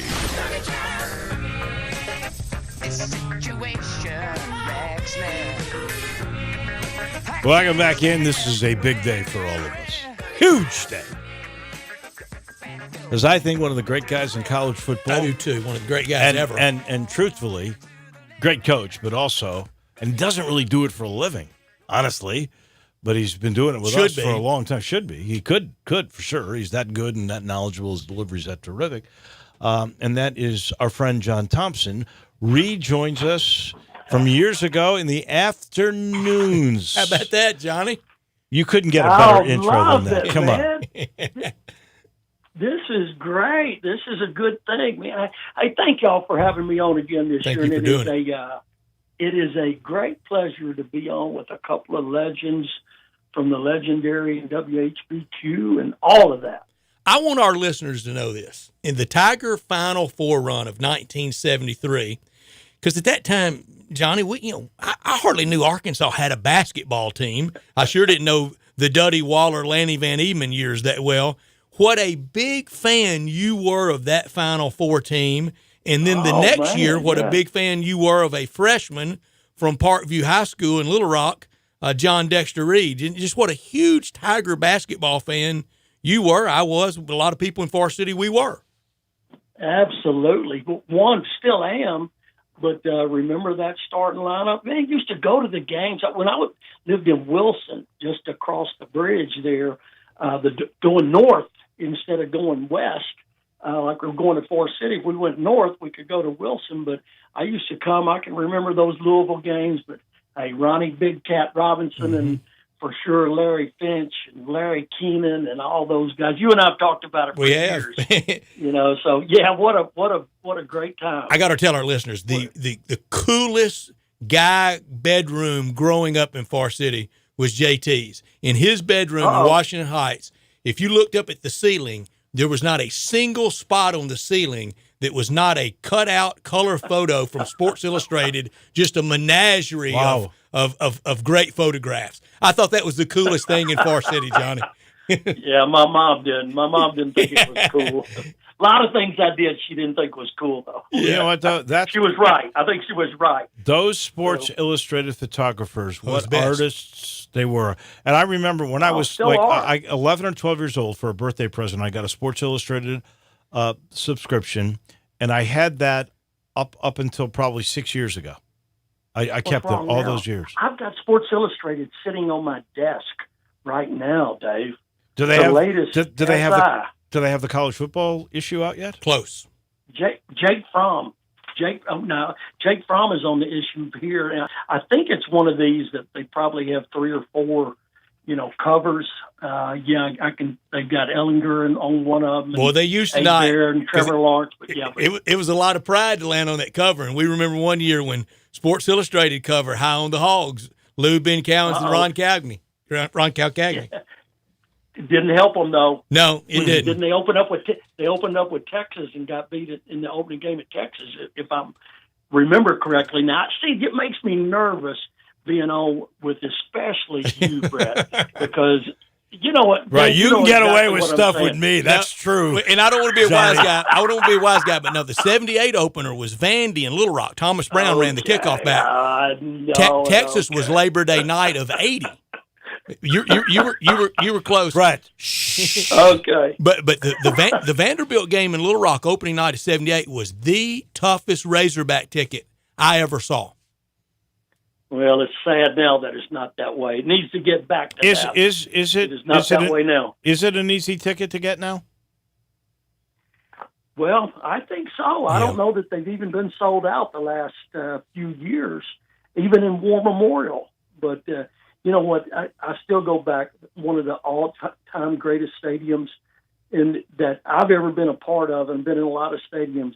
I can remember against South Carolina one afternoon, and the Kenny Hamlin and Tony Bua and Carlos run out on the field, and Carlos Hall, and the ground was shaking. Yeah, in that stadium, 55,000, but there was no place like that for a long, long time. And Johnny, I don't want you to name favorites, but I think one of your favorite guys of all time.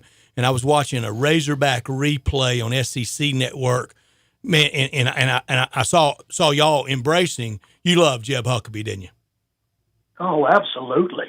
Still do. Talk to Jeb all the time. Jeb is with Fellowship of Christian Athletes. Just got out of coaching and administrating, and he is working with Fellowship of Christian Athletes in Northwest Arkansas. But Jeb Huckabee was special now. Great guy from Searcy. His dad was the coach of the Harding Bison, and they're all living up in Northwest Arkansas now. But great guy, and a really, really good player that just got hurt.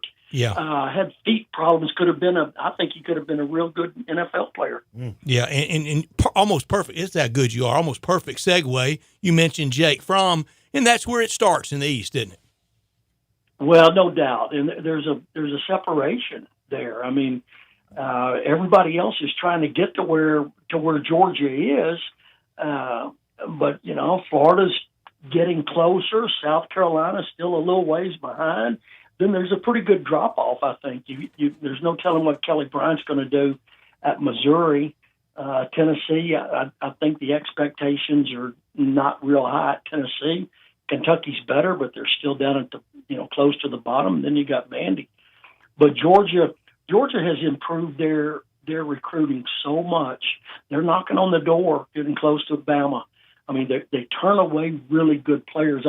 I was thinking about. I knew we were going to talk about the East and West. We had a player when I was coaching at Blessed Trinity last year that Georgia had committed. He was committed to Georgia. Then it got a little bit iffy in what he should do, and Georgia really wanted to drop him. They didn't. They handled it the right way, but he ends up going to Notre Dame. And in Georgia, because Georgia felt like they had better players. So I think that says a lot about where Georgia is in recruiting. They're definitely the cream in the East. I think they'll have an easier path in the East than even Bama will in the West. If we go back 10 years and look at just SEC records in those 10 years, what surprised me, not that Alabama's number one at 71-9, and Georgia is number 2 at 55-25. Florida is and by Georgia and LSU are tied. Both have 55 wins and 25 losses in that 10-year period. Then Florida, Auburn, I'm not surprised at. They're 43-37.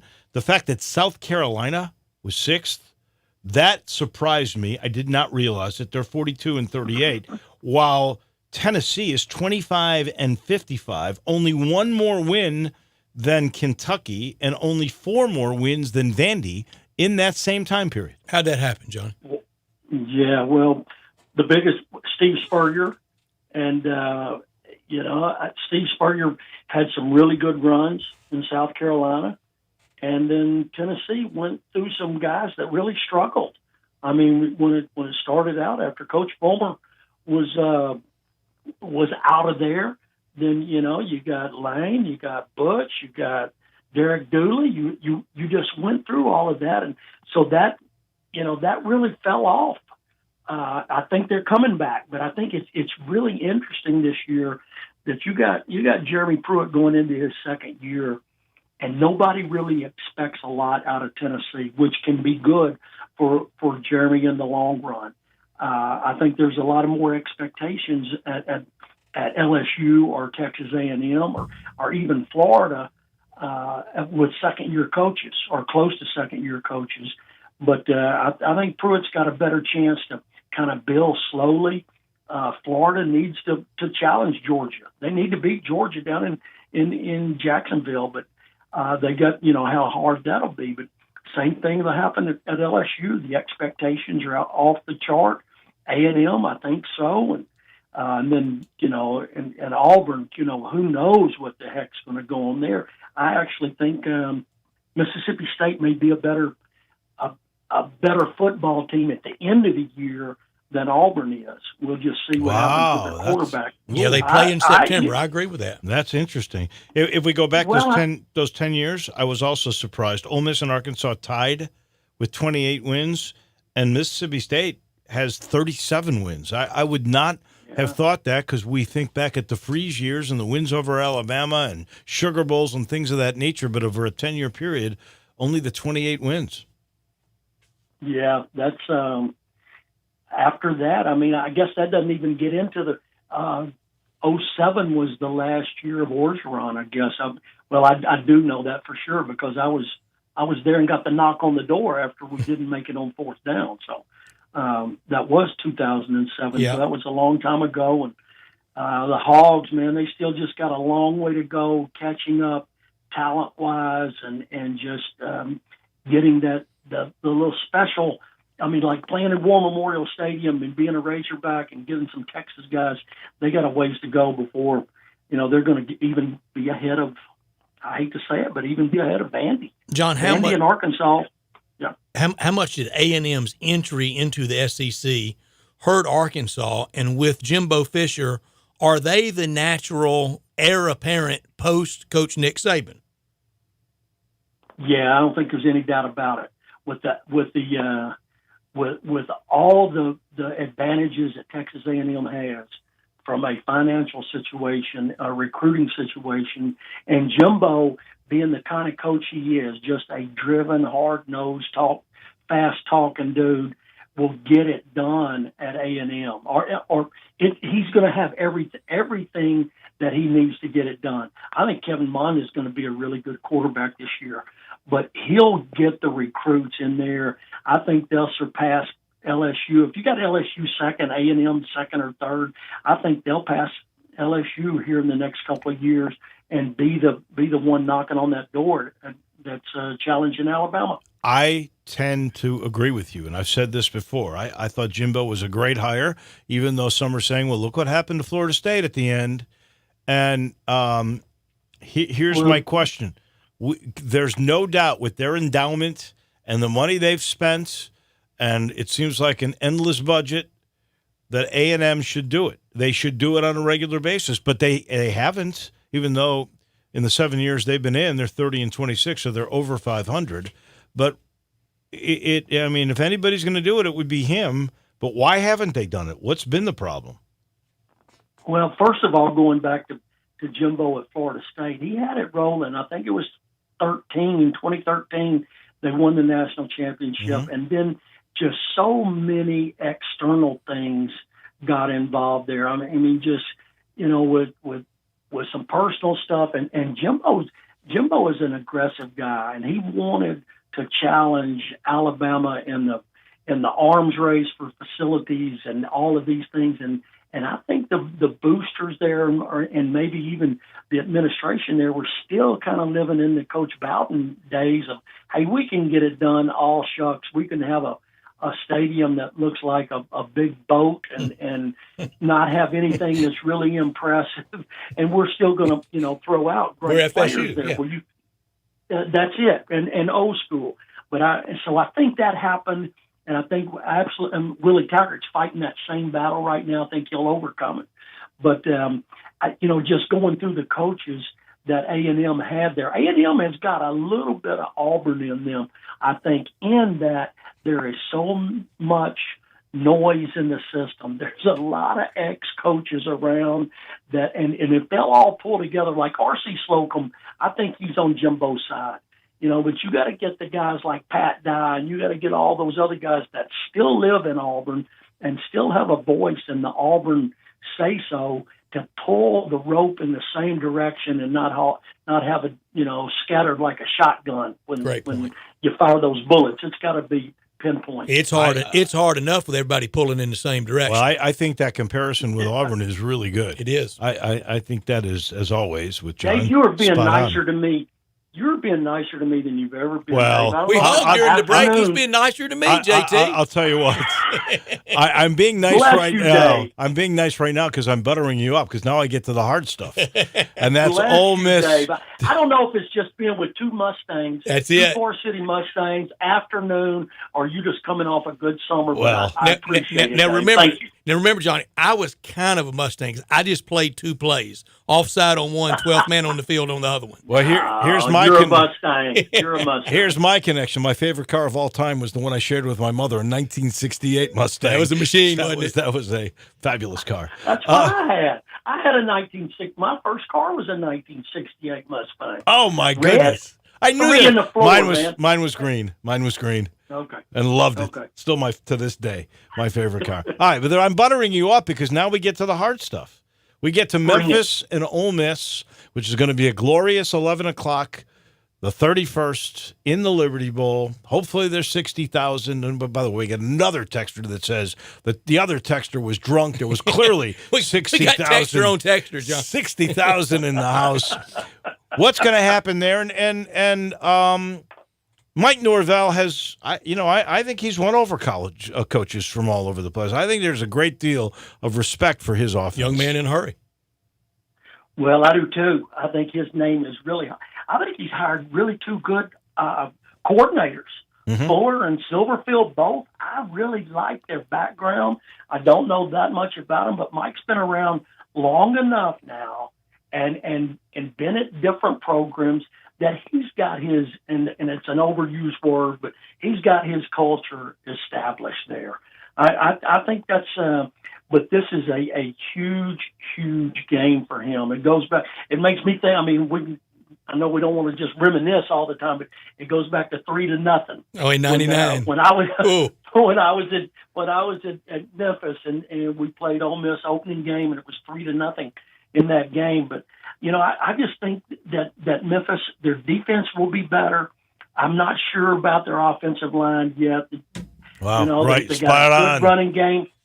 I just think it's got to be better. That was the big thing at the scrimmage on Saturday that I walked away from. I think the defense is much improved. I love Adam Fuller's scheme, and Memphis, I think, has some depth and a good deal of team speed.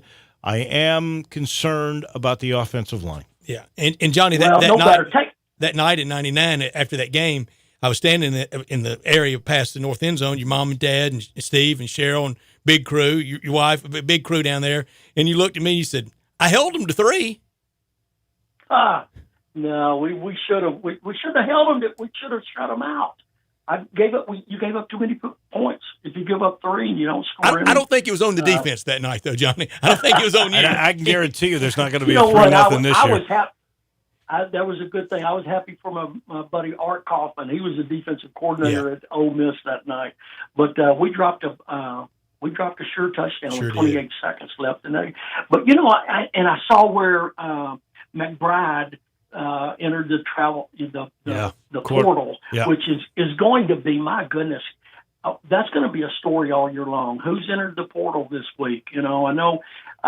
I knew McBride a little bit when we were in Texas from Dripping Springs, and knew his dad was the coach and all. But man, that just happens all the time. But it looked like they're not going to skip a beat, and they'll just go. I mean, he was obviously a backup, but White'll be good. I think that's a toss up. Right now, who knows how good? You hear great reports about the quarterback at Ole Miss, but who knows until he gets in there? And I hope there is 60,000 at the state. Me too. It needs to be. It really needs to be. And that's one thing. And we talk about War Memorial, or we talk about Memphis Memorial, or whatever. More people need to be going to these games. Younger kids need to be going to these games. And I mean, that's a topic for later on. But we got to get some attendance up at some of that type of football game. Ought to draw everybody from the Mid-South. You mentioned McBride. I hate that because I think the kid will go to JC and then he'll be re-recruited, and I wouldn't be shocked because I think he's good enough to play in the American, and he'll come back and he'll come back to try to beat us on somewhere. And I'll hate that. Well, that just happens with quarterbacks. Yeah. It doesn't.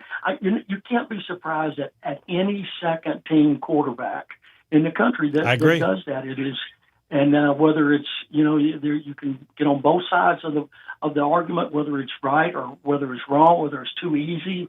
But you know what? I mean, it's August, and you're a backup quarterback, and you leave your team, then.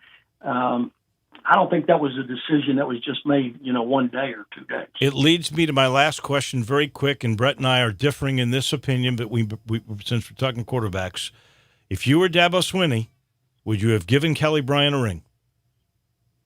No, I would not have. Oh, God. You Forest City guys. I knew it. It's how we were taught, Johnny. Kelly You're Bryant, a quitter. Kelly Bryant, great kid. All good, everything. He won 4 games for them.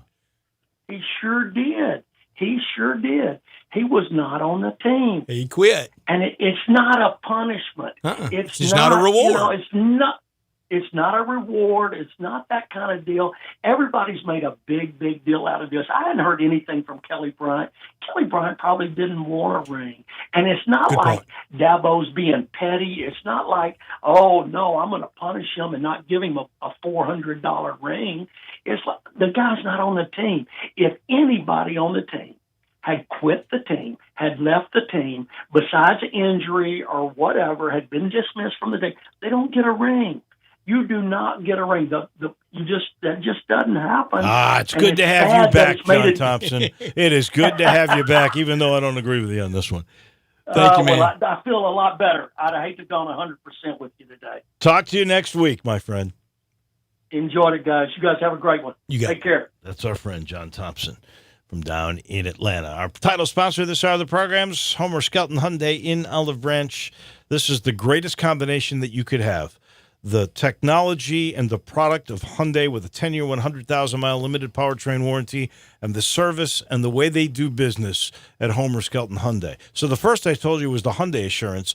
Go ask Chris True and all the gang about the Shopper Assurance. And let me tell you, they will take care of you. Just get on Lamar, first exit in Mississippi's Craft Road, turn left. You'll see the way car business should be done at Homer Skelton Hyundai in Olive Branch. Back with a wrap of hour number 2 in just a minute. This is Sports Time with Wolo and Stats. The Peter Edmiston Experience with C.J. Hurt. Weekday mornings from 7 to 10. Only on Sports 56, 96.1, and 87.7. Hi, this is Troy 5Ash, owner of 5Ash Roofing. It's an exciting time to be a Memphis Tiger fan, and we at 5Ash Roofing have decided to share our excitement.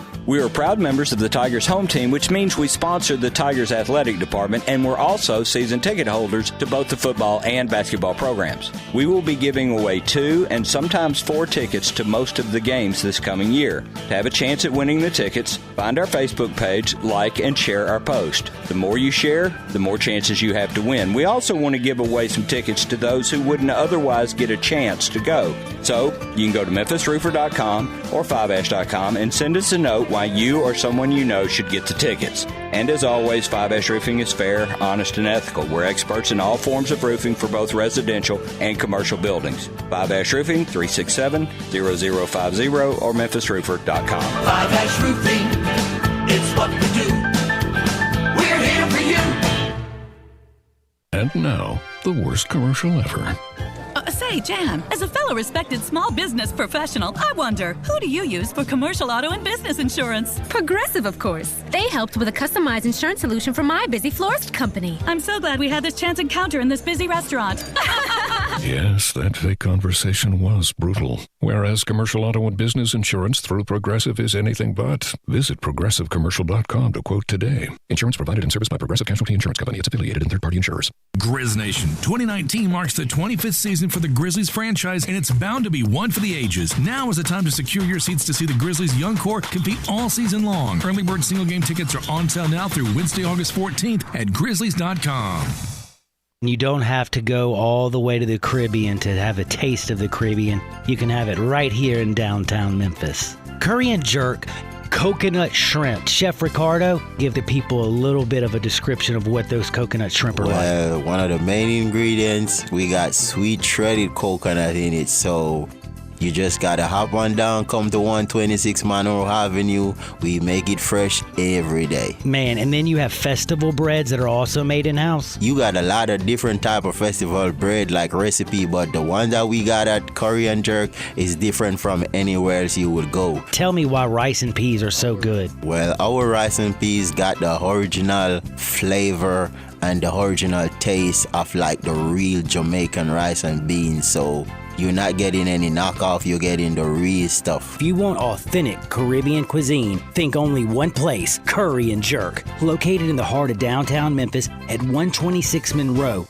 Looking good and feeling good? You've been to Rooster's Men's Grooming, the all-American classic barbershop. Whether boy or man, sportster or professional, when service matters, Rooster's is the choice for all gentlemen. Rooster's Men's Grooming offers a full-service shave, precision haircuts, and more, all with top-of-the-line products and a truly professional atmosphere. They even remember your name and offer you a beer. When looking good and feeling good matters, relax and unwind at Rooster's Men's Grooming, Paragon Place, 6300 Poplar. Now, more of Sports Time with Wolo and Stats. This hour of Sports Time is brought to you by Homer Skelton Hyundai. Here once again are Dave Wilson and Brad Noseworthy.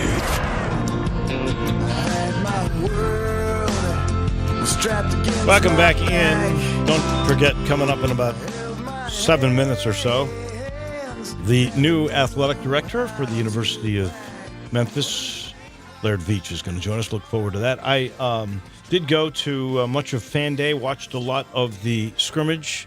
There's no question Connor Adair is the number 2 guy. Markavian Quinn still, I think, getting comfortable, learning the playbook, and frankly, he was getting snaps with the 3rd and 4th teamers. So, and we both did respect to Fan Days and probably saw the biggest hit of the night at soccer on Saturday night when the two players collided, and that was Muhammad and Fortune. Yeah, they were both outstanding 8 counts.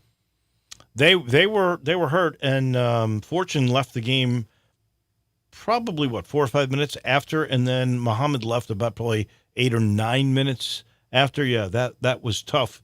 I did mention I positives for me were I think Memphis has a bunch of good running backs. I think they're okay at wide receiver. I think defensively we are faster and deeper. The offensive line, though, is the troubling spot, and you've got 3 new guys that you're putting in there, and that's the hardest of all the groups in my mind over watching football all these years. The hardest group to meld together. It is. Because they've got to be 5 as one. Copy and paste for Ole Miss. The offensive line is the single biggest question mark. There are a lot of questions, but John Thompson mentioned the expectation of quarterback. I think Matt Corral and the cast of characters at running back with even last year's offensive line could really have a good year. But this year with a lot of questions, now having to slide a player from tight end to a right tackle position, Michael Howard, or left tackle rather, that's going to be right tackle, that's going to be a tough ask while Givens is out. But offensive question marks really for both teams. I think the defensive line for Ole Miss in the 3-4, they have at least 3 and maybe 5 in a grouping that they can run out there, maybe 6, that they'll be okay on the defensive line, but the offensive line is the biggest question. This portion of the program brought to you by the Campbell Clinic. There's a great Bill Dries, who I used to work with years and years and years ago at REC. He is prolific. He is to news what Higgins used to be to sports in the SEC with the proliferation of writing. He's done a thing on the 200, because it's 200 years, most prominent of Memphians. And Dr. Campbell, who started Campbell Clinic in like 1919, he's in there. And that's how thorough Bill Dries was going back in the Memphian for all of this. And it was neat to see, but it's the way it should be, because they're always on the cutting edge, including total joint replacement. If you need your hip, your knee, your shoulder replaced, maybe you can't quite commit to going through a surgery, but you're worried about the recovery process. I don't blame you. You don't like going to the hospital. You don't think you'll be able to get back to the things that you used to do when you're done with it. Please put joint pain on the sideline. Call the experts at Campbell Clinic. They now do same-day hip and knee replacement, and they do it in 2 different surgery centers. You can walk in with pain at 7. You're home feeling better in time for lunch. I promise you it's that easy. You can recover in the comforts of home, being right back in your garden or on the golf course or even in the gym in just a few weeks. It's simple. If you're interested, 5 convenient locations, end the nagging joint pain once and for all. Call 759-3111 or schedule an appointment online at campbellclinic.com. The new athletic director for the U of M, Laird Veach, is next on Sports Time with Wolo and Stats.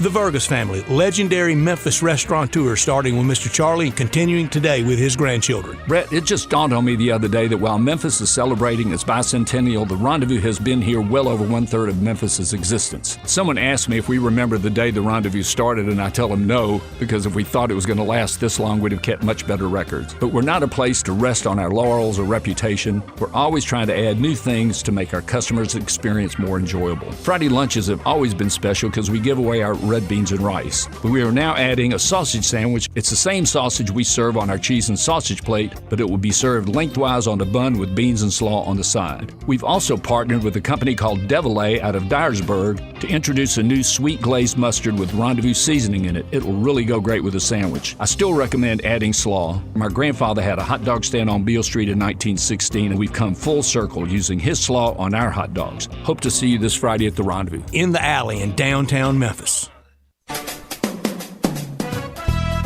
Hi, this is John Conway with Conway Services. Have you ever noticed your air conditioning system never breaks down at a good time? We know at Conway Services the timing's not always right to replace your air conditioning systems. That's why we have financing options available. Right now, during the dog days of summer, get your new Carrier air conditioning system for as low as $99 per month. That's right, Conway Services has new Carrier air conditioning systems as low as $99 per month. Now you could do that. Plus, your new air conditioning system comes with a 10-year parts warranty, a free Nest thermostat, and you know with Conway Services, you'll be receiving our award-winning service every time. So call Conway Services, the Mid-South's premier heating, cooling, plumbing, and electric service company at 384-3511. That's 384-3511, and the first 30 callers with a 10-year-old air conditioning system will come out and inspect it absolutely free. Call 384-3511. Conway Services. Call Conway today. Family Leisure is celebrating the end of summer with the appropriately titled End of Summer Liquidation Sale. You can get pools for as low as $19.99, patio furniture starting at $12.99, and swim spas, they begin at $99.99. Don't forget to ask about fast installation because there's still enough summer left to enjoy these deals during the End of Summer Liquidation Sale happening now at Family Leisure. Family Leisure, Whitten Road and I-40, where family and fun come together.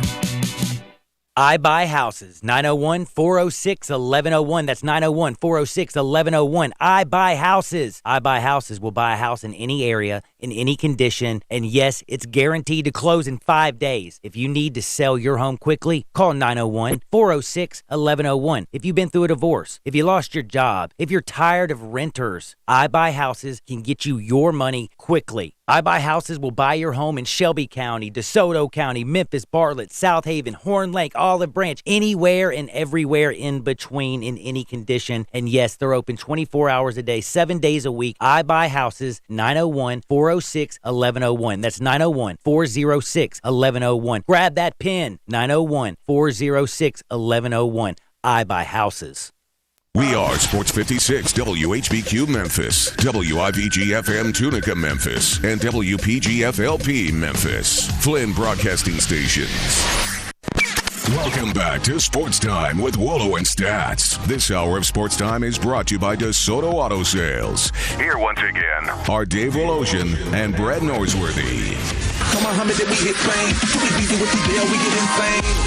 Welcome back into the Family Leisure Studios. In just a matter of a couple of seconds now, the new athletic director for the University of Memphis, Laird Veach, will be joining us. Can't wait to pick his brain. Title and presenting sponsor of this hour is DeSoto Auto Sales. They specialize in late model cars with low mileage with very high standards at DeSoto Auto Sales at 5704 Goodman Road, 662-890-7184. Come on down to DeSoto County for that town and country experience at DeSoto Auto Sales, 662-890-7184. And you can have the ultimate car experience. Walk in, visit with your sales rep, test drive a car you like. About 45 minutes later, credit approved, and you're gone. They know we're living in a world that time matters. They'll have you in and out in a very timely manner at DeSoto Auto Sales. Very proud to serve DeSoto County and the surrounding area. For the referrals, check out DeSotoAutosales.com. You'll be treated like family by very kind, courteous employees.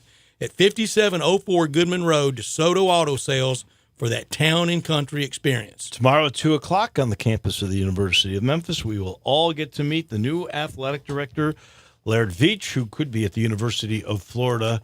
Right now, it is a pleasure to bring him into our fold. Congratulations. Let's start with that. How does it feel to be AD? It feels awesome.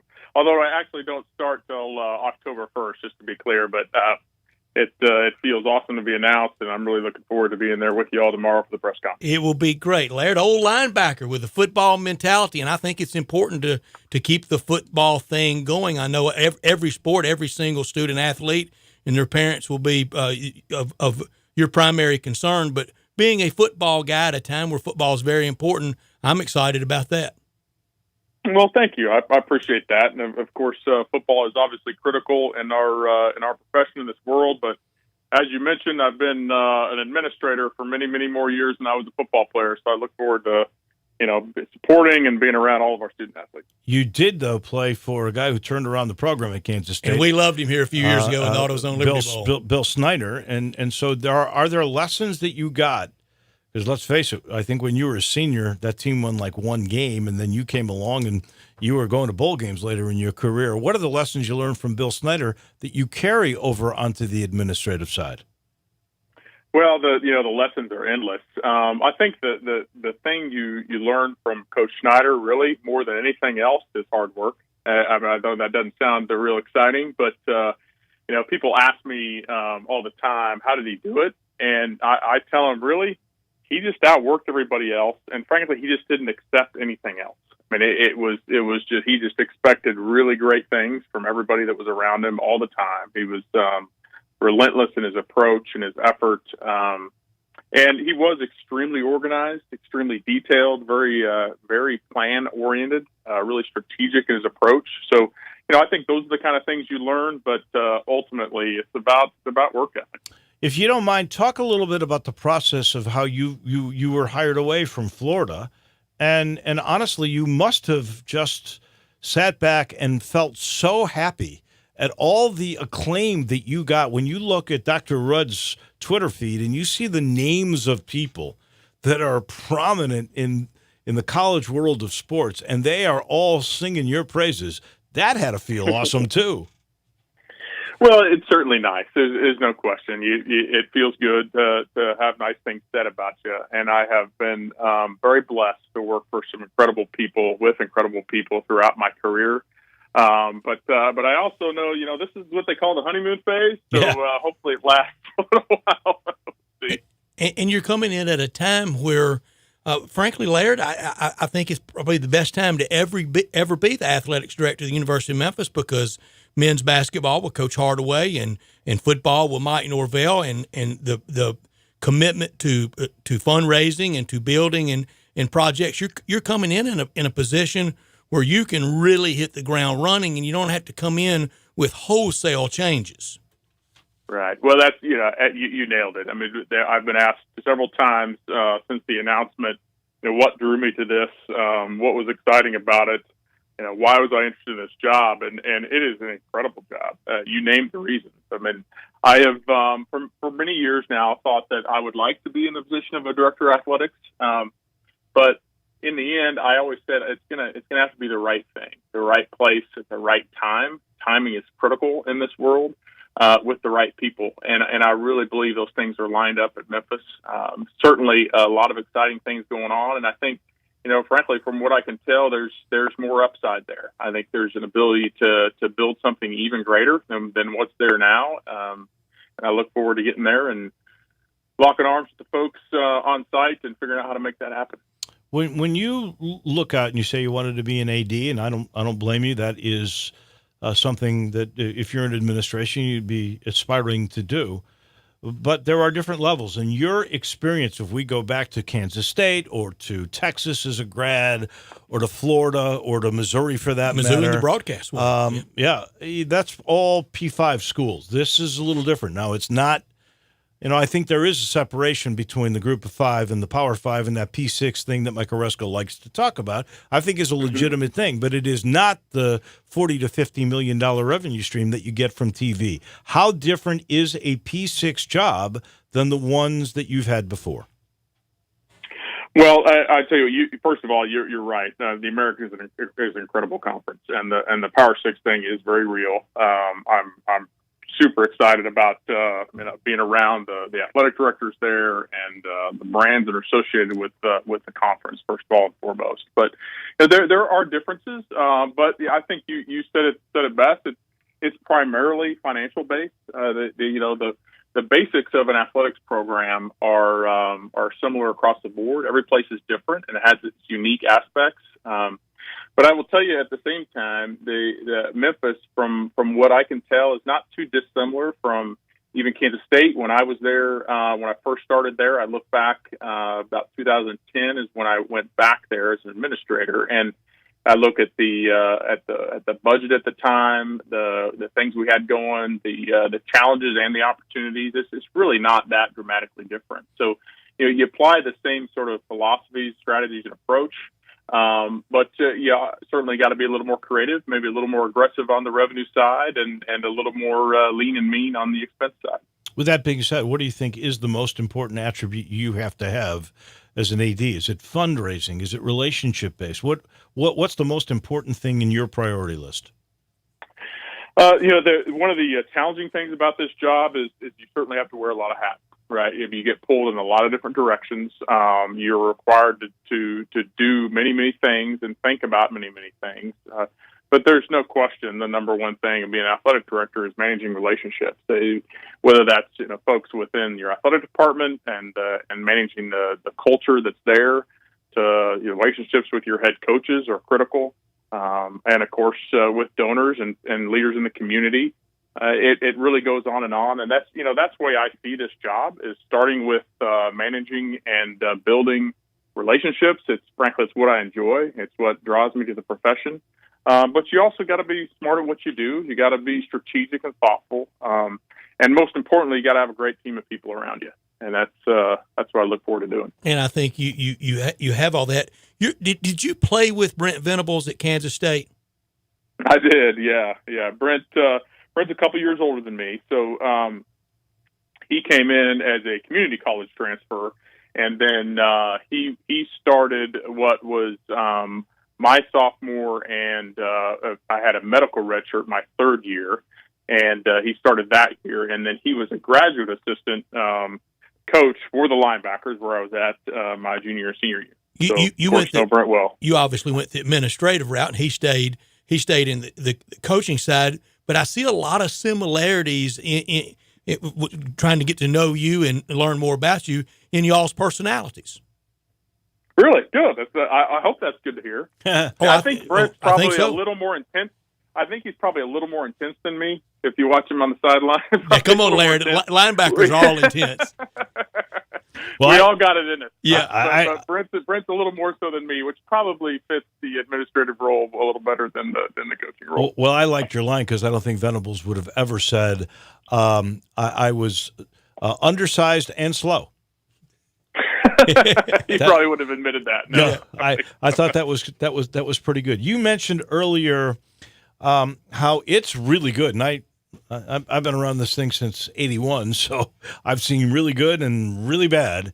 I'm not sure there's been a better time for the two major revenue sports all coming together at the same time. But you said times could be even better. If we look 5 years from now, will we see status quo with the way everything is set up with conferences, or do you expect a different sort of culture and atmosphere 5 years down the road? So you're asking specifically as associated with the overall collegiate athletics environment, not necessarily Memphis. Correct. But would affect Memphis, obviously. Obviously, yeah. I think it would be naive to look at the history of what's happened in college athletics and think that there will be anything different than change. I think that's something we have to look back on and see that history has a tendency to repeat itself, and conference realignment has been going on for many, many years. So I think you have to expect those kinds of transitions and changes in our landscape. But I will tell you, that's certainly a question that I've had quite a bit is what does that look like and how does Memphis fit? To me, the number one thing we can do is focus on ourselves and, just invest like crazy in our programs. So many of the things that have been happening there now and that are lined up there now with great head coaches, investing in the facilities, really strong leadership, passionate fan base, big community. There's so many things there to be excited about, but you just can't control the overall landscape. So what you focus on is yourselves and positioning yourself for, whatever types of opportunities come, whether that's conference associated or otherwise. Laird, aren't we constantly realigning in the college sports world in conferences and divisions? I mean, isn't it always very evolutionary? It is always evolutionary. I think, right now you look at it, it's sort of a relatively calm landscape. The conversations that appear to be, people seem to be really comfortable with where they're at. But I think you have to always look forward and know that at some point that can change. And there's a lot of theories and speculation about when that might be. I don't think you can necessarily predict the specifics, but you can, prepare and be ready for things when they take place. Since you're an old Learfield guy, television and radio rights and revenues. What did you think of Mike Oresco and honestly, Dr. Rudd's participation in this new TV deal? Your sense of it?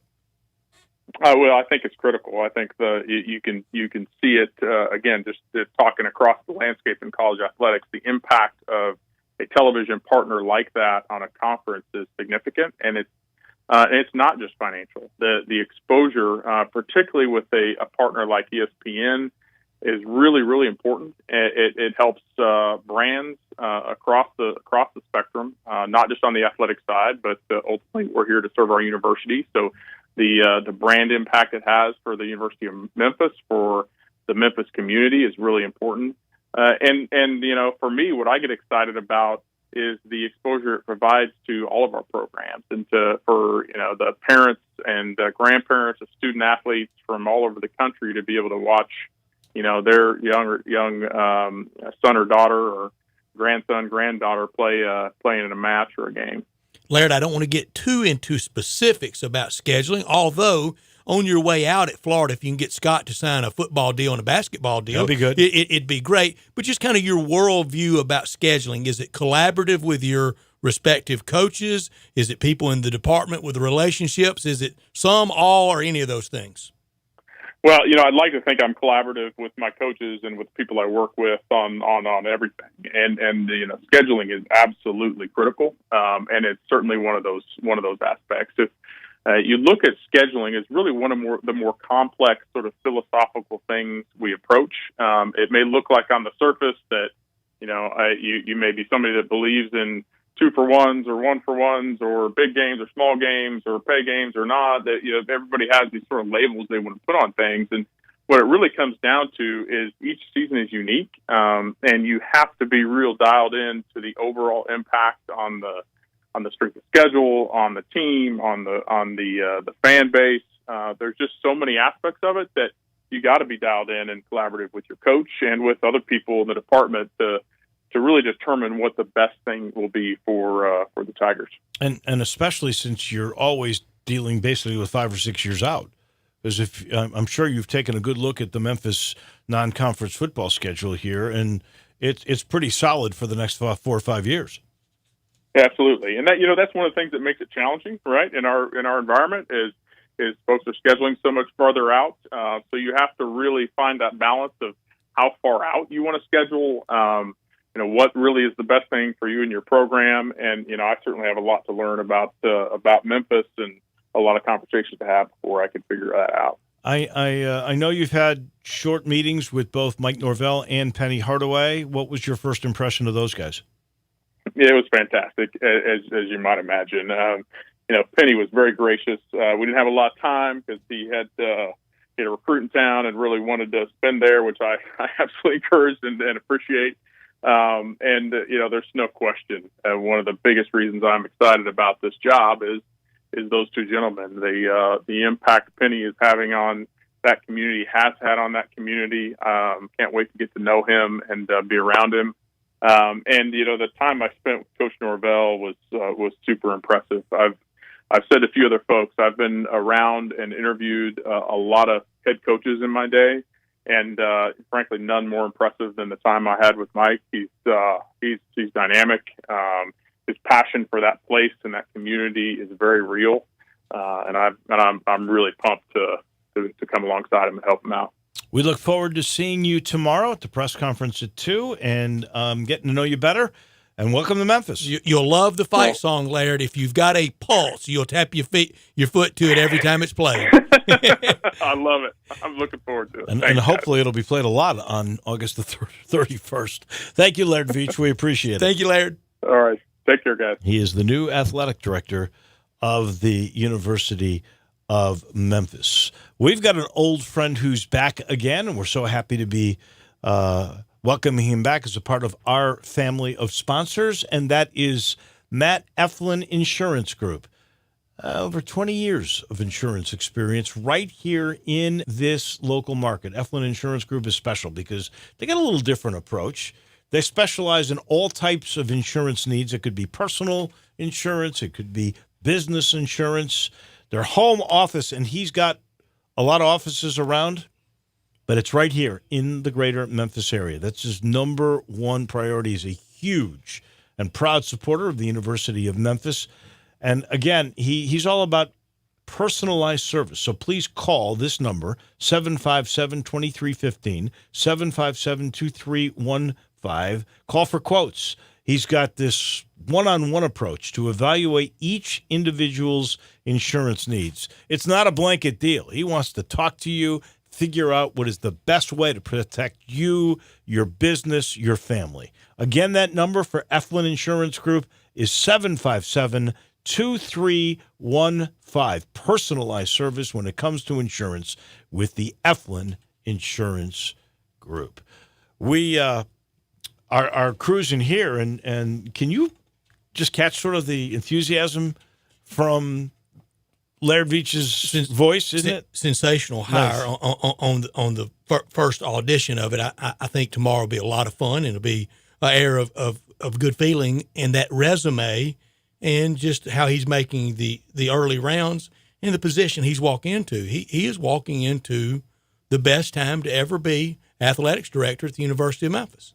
It's been left in really good shape. All together, That is probably true. I will say it's not always been dire, right? I mean, you had not at all. You had a pretty good combination. Dave, R.C. Johnson. I've defended the Tiger football history on this. It was never ever bereft of anything. It's not like it was just an absolute nothing program. What it always lacked was consistency, year over year, coach over coach. It's now that is starting to metastasize. Yeah. It's starting to get there. Well, my point is, I was reading somewhere where it's the most anticipated basketball season ever, and it's truly anticipated. It is. They all are. And this is a big one. And this is a big one, but it's not any bigger than 2008. No, because those 6 and 7 teams showed how close you are. You had Derrick Rose coming in. You'd almost made the Final Four a couple of times. You had Derrick Rose coming in, and Chris Douglas-Roberts was a preseason All-American. And all those Laurinburg kids, I mean, come on. And then we had a period of time before they got here with Tommy West and D'Angelo Williams, and you still had Cal, and I think that was when DeJuan Wagner was coming in. There were times where both programs were on the upswing, and you were anticipating a great season. But this is pretty good. When you've got, by Vegas standards, you're the favorite in every game, and you've got the number one recruiting basketball class in the country, I guess that does speak for itself. And eventually, all that has to translate into success on the playing field, on the court. You know, the summertime love will end, and you have to play games, and you have to win those games.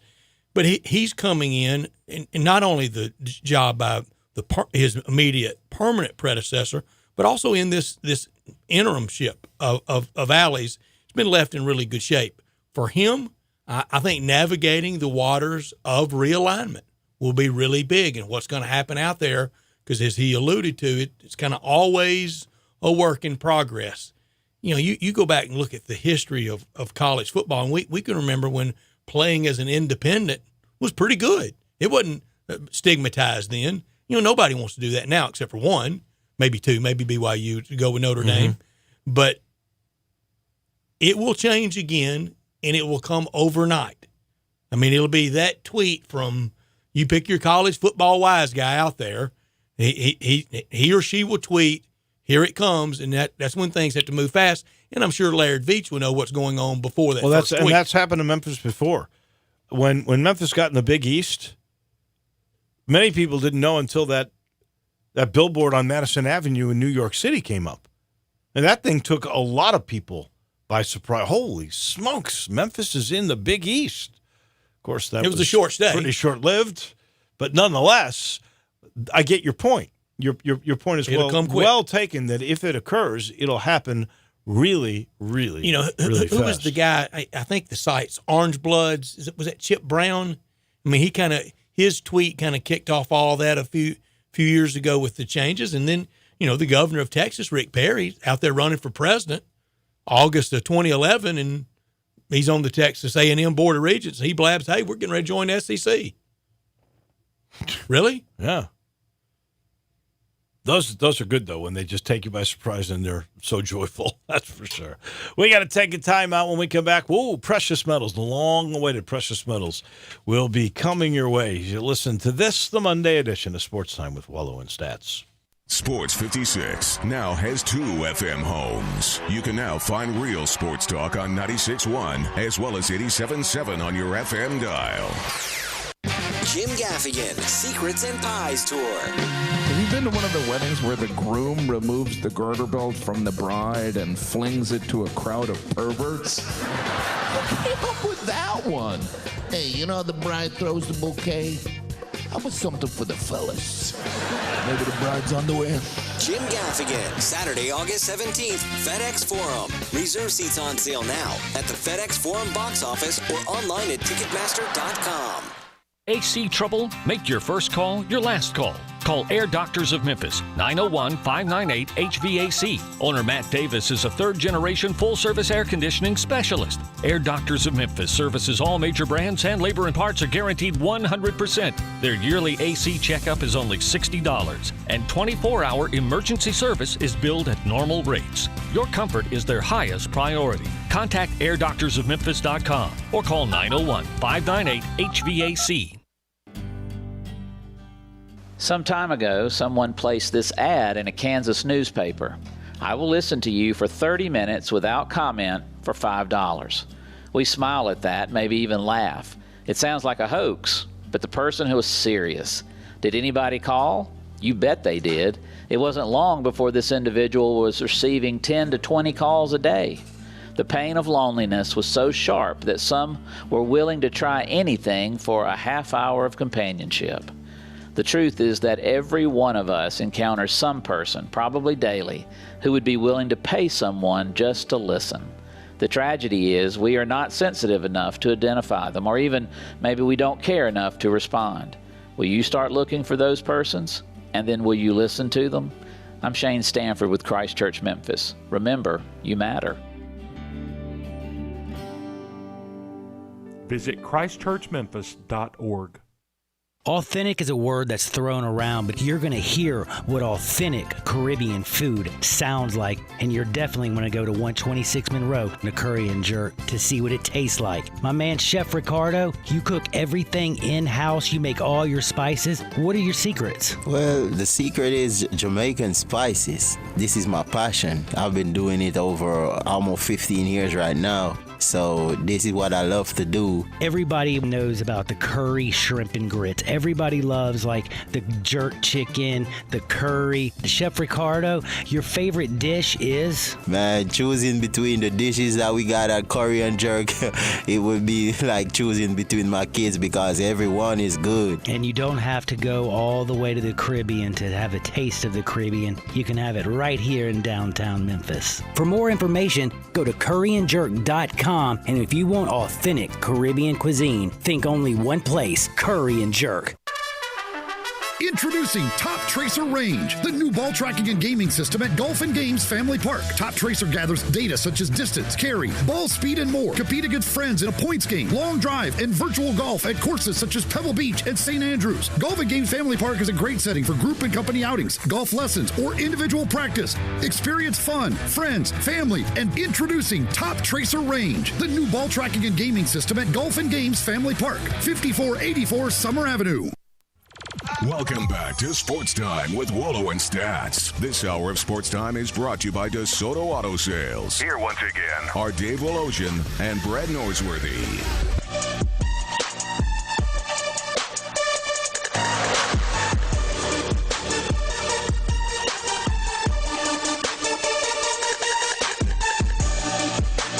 Welcome back in.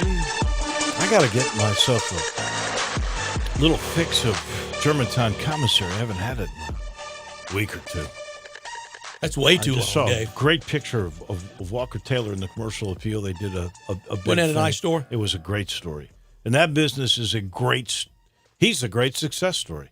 It's, guys that work hard and have smarts, and that's what Walker Taylor does. He's now doubled his fund. He's got that new place in Collierville you will love. Same food, that same old Memphis-style hickory smoked, slow-cooked, wonderful, wonderful Germantown commissary, but it's in a bigger place, triple the size, with a drive-through, a cool patio right by the tracks, local beers on tap. I would sit inside today, though, by the way, just so you know. Got great wines, by the way. Plenty of parking, no telephone pole at all. And did I mention there is a drive-through? So you want to go home and you don't want to wait around. It's right there at Houston, Lovey, and Poplar Road. It is so easy. And you're there. You get your favorite barbecue. All still the best. They still got the party packs, still got the spiral honey ham. They got it all. And you want a big Q? Let's do a big Q. Germantown Collierville Commissary big Q of the day. Today's 12 days until the start of college football. This is so easy. 12 days. I love it when you say that. Now let's see if it is. The great Tom Brady. What number did he wear at Michigan? 12 days till college football starts. What number did TB12, Tom Brady, wear at Michigan? At Michigan. 360-8255. Yeah. At Michigan. What number did he wear in college? 360-8255. This is going to take no time, and then we're going to do some precious It's so medals. easy. We just gave it away, didn't I? so easy. Let's see. TB12. TB12. Did he wear the same number? 360-8255. Did he wear the same number? I don't know. Robert, you have the answer on the First Bank phone lines, 360-8255? Well, I'll just say 12 because I'm not that smart. No, Robert, it wasn't 12. You outsmarted yourself, Robert, is what you ended up just 360-8255, and he was great in his last two bowl games, riddled Arkansas, and then the next year against a good Alabama team, they're dropping back 9 in coverage, rushing 2, and they still couldn't defend him. No, that's the one thing besides the arm. The brain. His brain is incredible. William on the First Bank phone lines. Do you know the answer? What was Tom Brady's number at Michigan? Tom Brady's number at Michigan was number 10. Number 10. Number 10. TB10. Gets you a six-pack of Germantown Commissary pork shoulder. Awesome. Very You good, just William. made my day. You made our day. I'm glad we could. Thank you, William. So you hold the phone, William, and Drew will get all the info, and you've got a six-pack from the Germantown Commissary. TB10 would have rolled, wouldn't it? It would have been great. Should have been that in the pros. I wonder if somebody at New England had that when he got there. No, Garoppolo had it later. Wonder why he didn't ask for 10. Somebody must have had it. That's all. That's got to be the Drew answer, Bledsoe right? was 11. Yeah, that's right. Wonder if it was another backup that had 10. Guaranteed. Huh. Unless he wanted 12 because he had that in high school and it was taken at Michigan. That could be it. That could be it. It's one of those two. Yeah. One of those when he two. got to Michigan, he was very widely recruited. He was no. Oh, yeah. I mean, from the Bay Area, he was no ragamuffin high school player. No. It is time, ladies and gentlemen, for Precious Metals. Dave, I'm thinking Driesbach already had 12 at Michigan. I think that is it. Maybe that's it. I got to give a bronze medal to Patrick Reed. Hard for me to believe that was Just his a bronze? first win since Augusta. But it was. Year and a half. Actually had to take time off this year. Said it recharged him and it worked out for him. I'm giving a bronze medal to the St. Louis Cardinals. Well, that was a pat on the head, wasn't it? Well, you got to sweep. You said they got to sweep the Pirates. Little bronze medal. You for said the second that. Wild card. Did you not say that on Friday? I said they had to sweep. You said they had to sweep, and they did it for you. They have to sweep tomorrow giving night them- and Wednesday night in Kansas City. Are you saying I should have given them more than that? I mean, they stayed in the National League Central race, for goodness sake. It was just a nice little going call. I'm here for you. Thank you, I David. gave appreciate a it. medal for your That's team. why I gave you a hug earlier. I knew you were here for me. Did you see the warm embrace, I Drew? didn't. How did I miss the hug? I don't think it really happened. It did. I'm going to have to check the tape. All right, next break we can go group hug. How about that? I think we've already had enough public display of I don't know if my affection. heart could take it. That's too PDA. much I love. like hugs. I got to give one last bronze. It goes to Tom Grady. Does anybody know who Tom Grady is? Tom Grady? Grady, not Brady. TG12? I don't know what his number is, but I watched him throw 5 touchdown passes. Tom Grady. Tom Grady. I got nothing on Tom. You got nothing on Tom? How about you, Drew? We're good. Well-read guy that you are. He's going Reno CFL. Football League quarterback. Bingo! Arena Bowl. Give that man a medal. Arena Bowl. Arena Bowl. Like 35, wasn't it? 34, I think. Okay. He threw 5 touchdown passes, and Albany beat Philly. It's Albany's second Arena Bowl championship. Albany was around when we were around, Yeah, weren't they were. How about that? Wow. A silver medal to gymnast Simone Biles. She won her 6th all-around national title last night, and she's the first woman ever to do the triple-double in floor exercises. Some men have been able to do it. She'd done it in practice, could never do it in competition, and did it last And night. we will be close to the end of the Tokyo Olympics a year from now. While you were away, thorough breakdown of the 2020 Summer Olympics in Tokyo, wasn't it? We're on top of it. We're ready. We're leading the country. Did you have in Simone Olympic Biles coverage. in your coverage? I think so, didn't we? Oh, Close? of course Yeah. we did. We covered all of them. Very good. Sorry I missed Hey, it. next time you're out, we might get a jump on 2022 Winter Olympics. Well, stick around. I'll be gone on Friday. 2022 Winter Olympics in Japan, isn't it? Beijing, isn't it? No, I think it's in Japan. Well, I guess we'll find out Friday when we get to it. 2020 summer's in Japan. Oh, yeah. 2022 winter. Hit the Google. Oh, that could be in Beijing. Well, it wouldn't be 2022. It'd be 2024. No, winter goes 2-year increments behind summer. Right. So 2022. So in Beijing? The Japanese Olympics, the next Summer Olympics is 2020. Oh, 2020. That's right. And then 2022 in Beijing, Okay, very good. which will be rare for a city that would have hosted summer to also then later have winter. Okay. I got to give a silver medal to Drew's Baltimore Orioles. Last night, that is a pat on the head. They upset the Houston Astros with Justin Verlander on the mound. So listen to this. They were plus 420 underdogs. That is the biggest win in baseball as an underdog in 15 years. Help me out. If you bet $100, how much do you win? I think you put up 100 to win 420. Isn't that the Is way that right? works? I think so. I think so. Yeah. Doesn't the man take a little something out of it? And then, so the other group is minus 420. That's why he's the man. Exactly. So that's why he's the man. Exactly. What do they call that? The vig, the juice. Exactly, the juice. Yeah. And I think on the other side, you put up 420 to win 100, right? Isn't that how that works? That's not gaming. That's too prohibitive. Well, that's Anyway, biggest upset in baseball in 15 years. Gaming's putting up 100 and getting 4 bones back. That's gaming. That's gaming. Doesn't matter what the man takes. My at the end, gold does it? goes to the 1,800 Tiger fans on hand for the fan day, and I think they all had a ball, and they were really into it. And again, this is such an anticipated year. It was good to see all those folks out there, and they had a good time. They get a gold. My bronze goes to Cleveland. They fought all the way back to tie Minnesota for first in the American League Central. Real quickly, manager of the Twins. Who is it? Come on. Don't tell me. Rocco Baldelli. Rocco Baldelli. Baldelli. Baldelli. So close. Rocco Baldelli, manager of the Cleveland club, Terry Francona.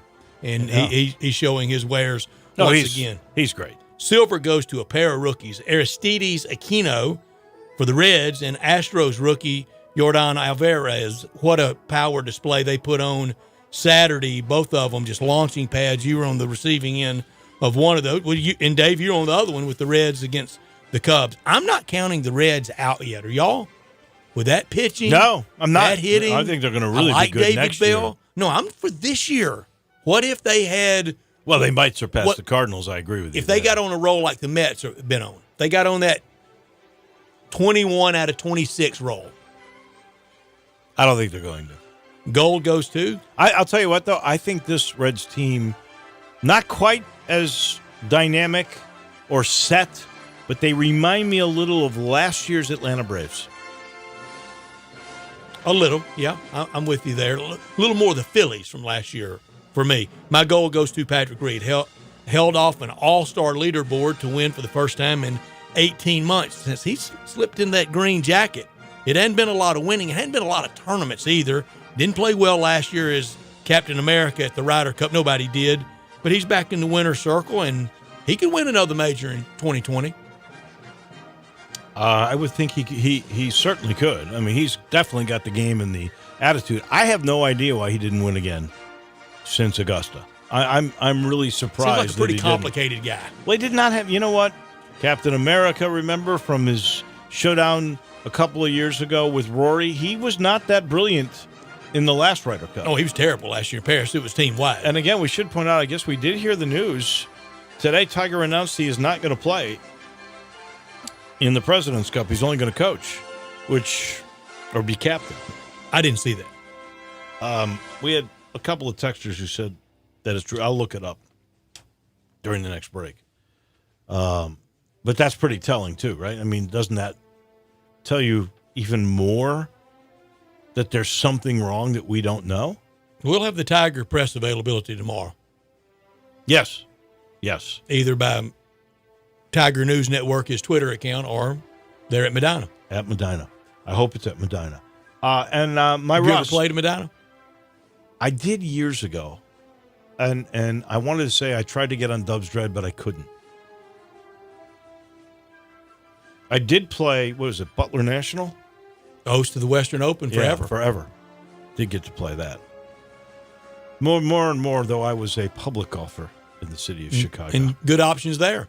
This was before daily fee courses, really. This is when, seriously, you go, and my favorite course was Waveland, was a 9-hole course right on the lake, right by my house. And you know what you teed off of? On rubber mats. I didn't see a real tee box until I left Chicago. Big picture hypothetical or big picture debate question. Can you have a great 9-hole course? Have you ever played a great 9-hole course? Yeah. If you go to some of these Alabama golf trails, there are 3 9s that are separate entities, and they're really good. Yeah, I think you can. And the Waveland in Chicago is really a nice. And I think they actually have grass tees now, but back in the day, it was rubber mats. My Russ goes to 901 FC. They have let another game slip away. It's me, Dave. I've been to 2 games. No, it's me, not Dave. you. I've been to 2 games. They lost 1 on a goal in extra time and Saturday night in the 88th minute. Well, also in extra time, 45-20 in the first half. In extra time, Sure they did. scored the That's equalizing goal. They sure did. But let me tell you something. It's not just you, because it's happened when you weren't It's me, around. There's something missing here. They either lack discipline or physical fitness, leadership. I don't know what it is, but I'll bet you 5 or 6 times now in either the last 2 or 3 minutes of a half or a game or in extra time, they have given up goals that have cost them either wins or draws. Dave, it's unbelievable. No soccer aficionado am I, but I thought that goal at the end of the first half was almost an own goal. I mean, it was close. No, because I thought it might have been touched by the guy who actually scored the winning goal. I thought it was touched by him. No, that was a bicycle kick by this kid, Fortune, that ended up getting hurt. No, by Wolo is the guy that scored that goal. On a bicycle kick, that ball should have been handled by Jeff Caldwell. I thought that was a soft goal, and I put the blame on the goalie on that one. I have 2 Russ. One, at the Pan Am Games, somebody won a medal and had it taken away for failing a drug test in bowling. In bowling? What kind of edge are you trying to This catch is the same in bowling? game. Did you see? I think it was the Argentinian basketball team. Maybe it wasn't it was a South American team. I'm almost certain that was denied their win and the chance to go to the medal round because they wore the wrong uniforms. That's rough. I thought that was just a technical to begin the game if you did that. No, they were disqualified. Wow. But, I mean, you want to do drugs bad if you're in bowling.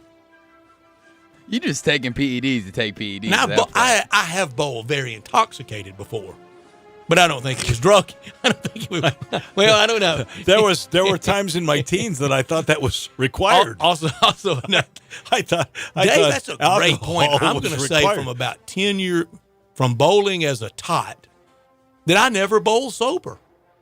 Starting as a tot. No. From 10 years old? No, after those years. After those years. Also, the second Russ, day 123, you go to ESPN.com. There it is. 2019-2020 schedule's out. So they have none of the new assistants either? Oh, no, they're all there. Niele Ivy's there. Big feature story on her.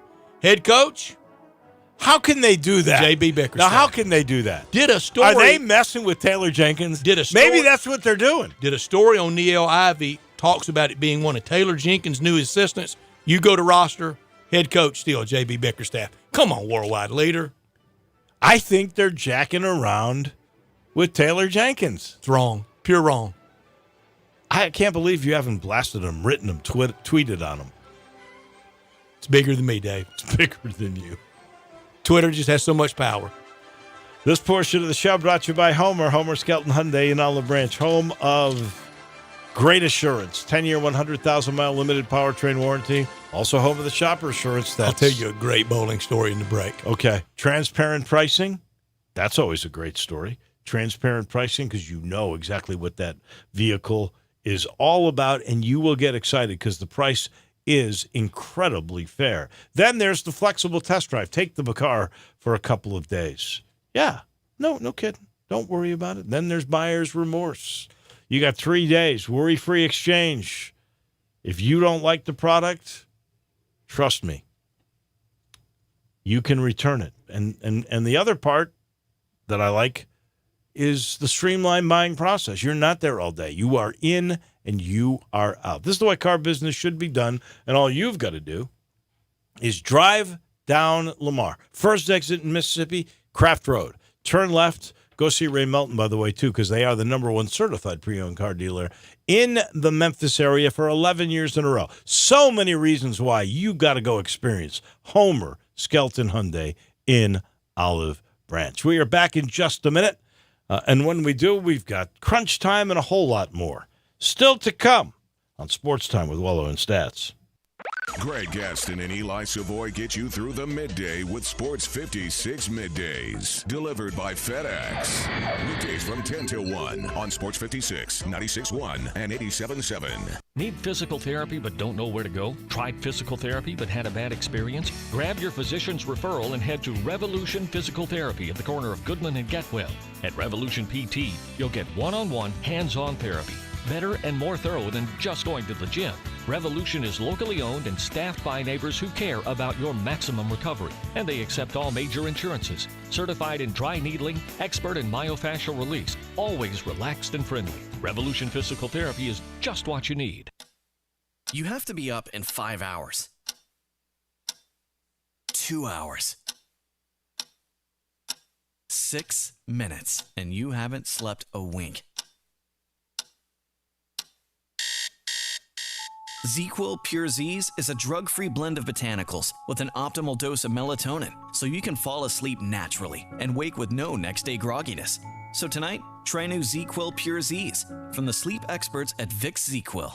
Are you tired of all the clouds and bad weather? Rain brings pollutants that can wreak havoc on your car's finish, but there is someone who can help. Car Wash USA Express has introduced their most advanced car wash yet with the exclusive Polymer Pro Wash, creating a stronger, more consistent protective sealant for your car's finish. Polymer Pro can only be found at Car Wash USA Express, where attendants are always on duty to keep you and your vehicle safe. For more information and locations, visit carwashusaexpress.com. Car Wash USA Express, because a dirty car is a dirty shame. If you miss the good old days of great Italian food, rejoice, because Chef Judd Grizzani is carrying on the 110-year-old family tradition. A new Ronnie Grizzani's is now open in the Regalia Center at Poplar and Ridgeway, with lunch 11 to 2 Monday through Saturday, plus a Saturday brunch also from 11 to 2. Live music Wednesday and Thursday nights, an oyster bar with fresh oysters and crab, and an extensive Italian and American wine by the glass list. Don't reminisce about the good old days. Relive them at Ronnie Grizzani's in the Regalia Center at Poplar and Ridgeway. Welcome back to Sports Time with Wolo and Stats. This hour of Sports Time is brought to you by DeSoto Auto Sales. Here once again are Dave Wolosian and Brad Norsworthy.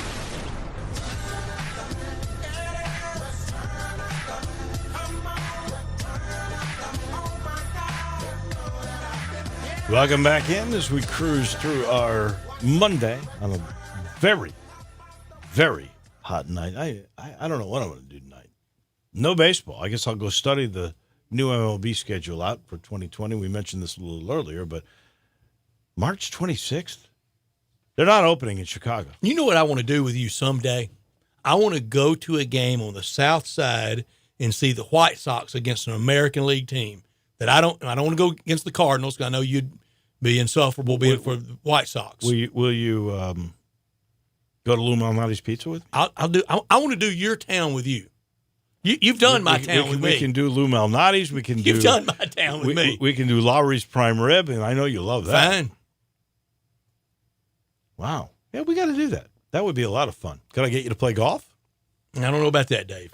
What if we go play Waveland, 9 holes? I don't think I physically can handle it. Darn. Yeah, so let's face it, if you're in a market like Chicago or New York, San Francisco, somebody's going to be cold on March 26th. There's a lot of people going to be cold. You can be cold in St. Louis. Yeah, but they can avoid those cities. You know, They never do, though, Dave. They'll open up in Miami and in Tampa. They'll have Cleveland play in Detroit. And Oakland like going to Seattle. And Seattle's got a dome. Right. Or even worse, they'll have Tampa and Boston or something like that. Tampa in Boston, Yeah. when you could have opened that's crazy. in Tampa in a dome. Yeah, I don't. It's crazy. It's crazy. Not as crazy as crunch time.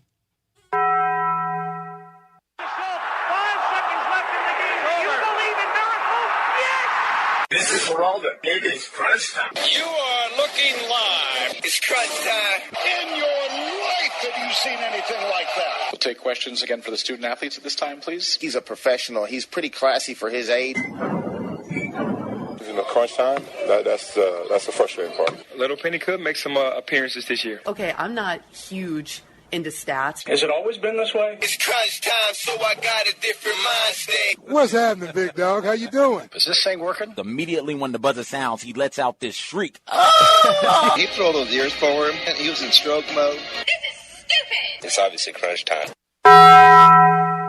Time for Taco Bell Crunch Time. Taco Bell, home of the crispy tortilla chips, topped with a double portion of either seasoned beef or shredded chicken, plus refried beans, nacho cheese sauce, reduced fat sour cream, guacamole, and a 3-cheese blend. Nachos Bel Grande, heaping portion of chips, topped with ground beef, tomatoes, beans, nacho cheese sauce, and a dollop of sour cream. Taco Bell, home to great food you get on your way home real fast, and they bring you crunch time every day. Dave, what'd you learn today? I learned that the USL Championship side in Orange County, the Orange County SC, signed, this is the same league that Memphis plays in, they're the Western Division, we're in the East. They signed a 14-year-old kid named Francis Jacobs to a pro contract. He becomes the youngest male in U.S. history, beating Freddie Adu by 17 days. Now, this kid has trained in Germany. I think he's a little further along than Freddie Adu. They ruined Freddie Adu's career, by the way, by signing him so early. But this does not beat the youngest ever. There is a 13-year-old girl, Olivia Moultrie, who signed with Portland and also with an agency that got her a deal with Nike. She's with Portland, which is the National Women's Soccer League, a new league. They signed her to a deal, but she can't even play in league games until she's 18. She can play in friendlies and things like that. 13 years old. I learned today opening night for the Grizzlies will be October 23 in Miami. First home game, October 25th against Chicago. MLK Day against Zion and the Pelicans. We know how that worked out last year on MLK Day against the Pels. LeBron James' first visit November 23rd. Second will be on Leap Day, February 29th. But the NBA, they can keep a secret. It was not a lot of Woj bombs this weekend. It didn't kind of filter out all weekend like I thought it would. What is it you could have done without? The continuing saga of Antonio Brown after he lost his grievance against the NFL about wearing his old helmet. The Raiders receiver now is going to return to the team's camp to train soon. He's been dealing with frostbitten feet suffered in a cryotherapy mishap in France last month. You don't torch 31 I've always million been scared about that. Seriously. That's why I don't do it, Dave. That's why I avoid all cryotherapy. When we had Chris Wallace on and the Grizzlies first got that cryotherapy machine, and he said he did it, which I figured now, if he could do it, anybody can do it. But I always wondered, how in the world did they do that? But Antonio Brown wasn't going to burn $31 million over what kind of helmet to wear. I could have done without Braves reliever Sean Newcomb kicking a garbage can. It then hit a fire extinguisher in the Braves clubhouse, and the entire place was covered in fire extinguishing chemical dust. But Newcomb sincerely apologized and offered full repayment for the malfunction. It happens. People usually just take out the potato salad and the spread. You don't need to take out the fire extinguisher. What are you watching tonight? I don't know. Orioles, Yankees, maybe on MLB Network, Red Sox. That's the second game of a doubleheader. Yeah. Yankees took the first one. Yeah. Is the World Series still on? They had the quarterfinals. I know it started at noonday. I probably have something. Never watch, never will. There's the long drive contest on. Never watch, never will. Oh, that's actually fun to watch. You should take a look at that. I'm gonna go home and have a complete examination of the NBA schedule. looks fun for the Grizzlies, looks fun league-wide. Tigers in the Bahamas news from Jason Munns. College football and NFL camp news. If the playoffs started today, if they had started today, the Cardinals that you gave just a little soft tap on the head in that bronze medal, they would be the second wild card in the National League. The plucky Cardinals taking that second wild card. What do you mean a little plucky? That was genuine. That was sincere. That was a nod to you, and yet you seriously just turned it into We'll an insult. watch Zach Greinke's second start with the Stros. Wasn't real good, wasn't real bad in that last one. He goes tonight on the south side. Final portion of the show brought to you by Trinity Professional Services, where you want to go and clean up. Go to trinityprofessionalservices.com and then give Todd Pope a call. They come out, they do an amazing job with windows and carpets and ceiling fans and baseboards. It is so good. Not only do you see the cleanliness, you feel it. Trinity Professional Services. Tomorrow, Gabe Kuhn, Brent Beard, Jeff Moore, Beau Marchant. The hits keep on coming. We'll see you right back here tomorrow. Have a great night, everybody.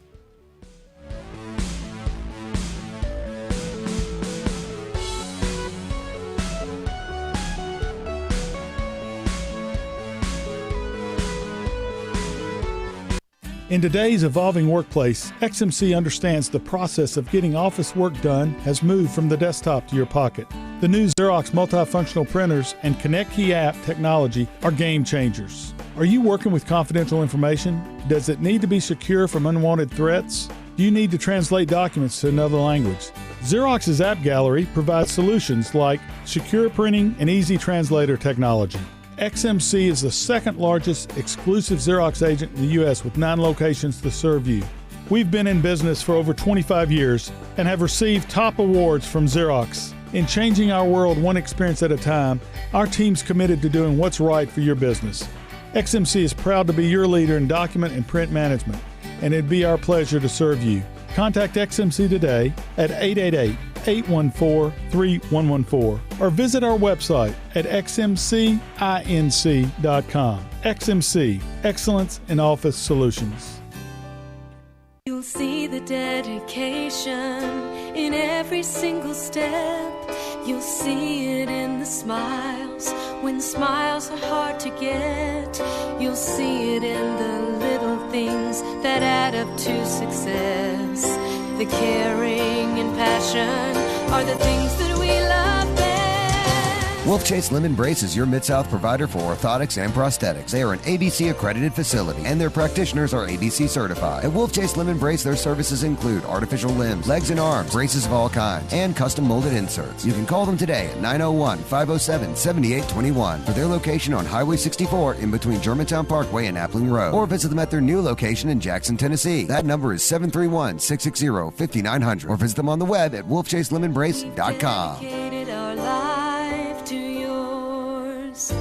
Wolf Chase Limb and Brace. Hi, this is Troy Five-Ash, owner of Five-Ash Roofing. It is that time of year where the weather is unpredictable, and given the recent storms, it's a good time to discuss insurance claims. So here's a few things you should know. Always hire a local contractor, because if you have a problem with your roof down the road, you want to be able to find him.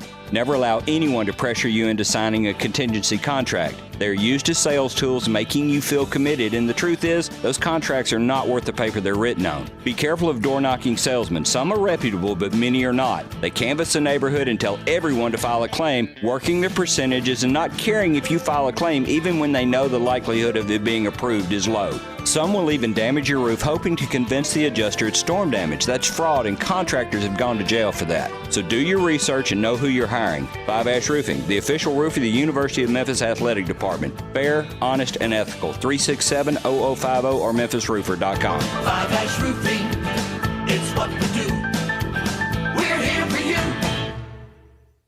Listen up, Rebel fans. You can now listen to Rebel Yell Hotline on 87.7 FM or on the web each and every Monday from 6 to 7 p.m. If you can't listen to 87.7 FM, Sports 56 has made it possible to listen online each and every week. All you have to do is go to sports56whbq.com and click on the Rebel Yell Hotline banner to listen. That's Rebel Yell Hotline each and every Monday night from 6 to 7 p.m. on 87.7 FM or on the web at sports56whbq.com. We are Sports 56 WHBQ Memphis, WIVG-FM Tunica Memphis, and WPG-FLP Memphis. Flynn Broadcasting Stations.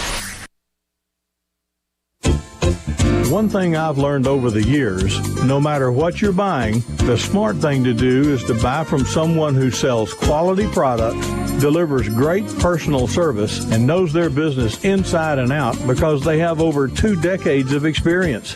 When you're talking about insurance, it's more important than ever because you're counting on your agent to come up with a policy that's exactly what you need from a company you can absolutely depend on, be there when you need him, and save money all at the same time. When you deal with William Glass or any of their staff at the Glass Group, you're not only in good hands, you'll find out that you can put the money a lot of insurance companies spend on advertising on the World Series or college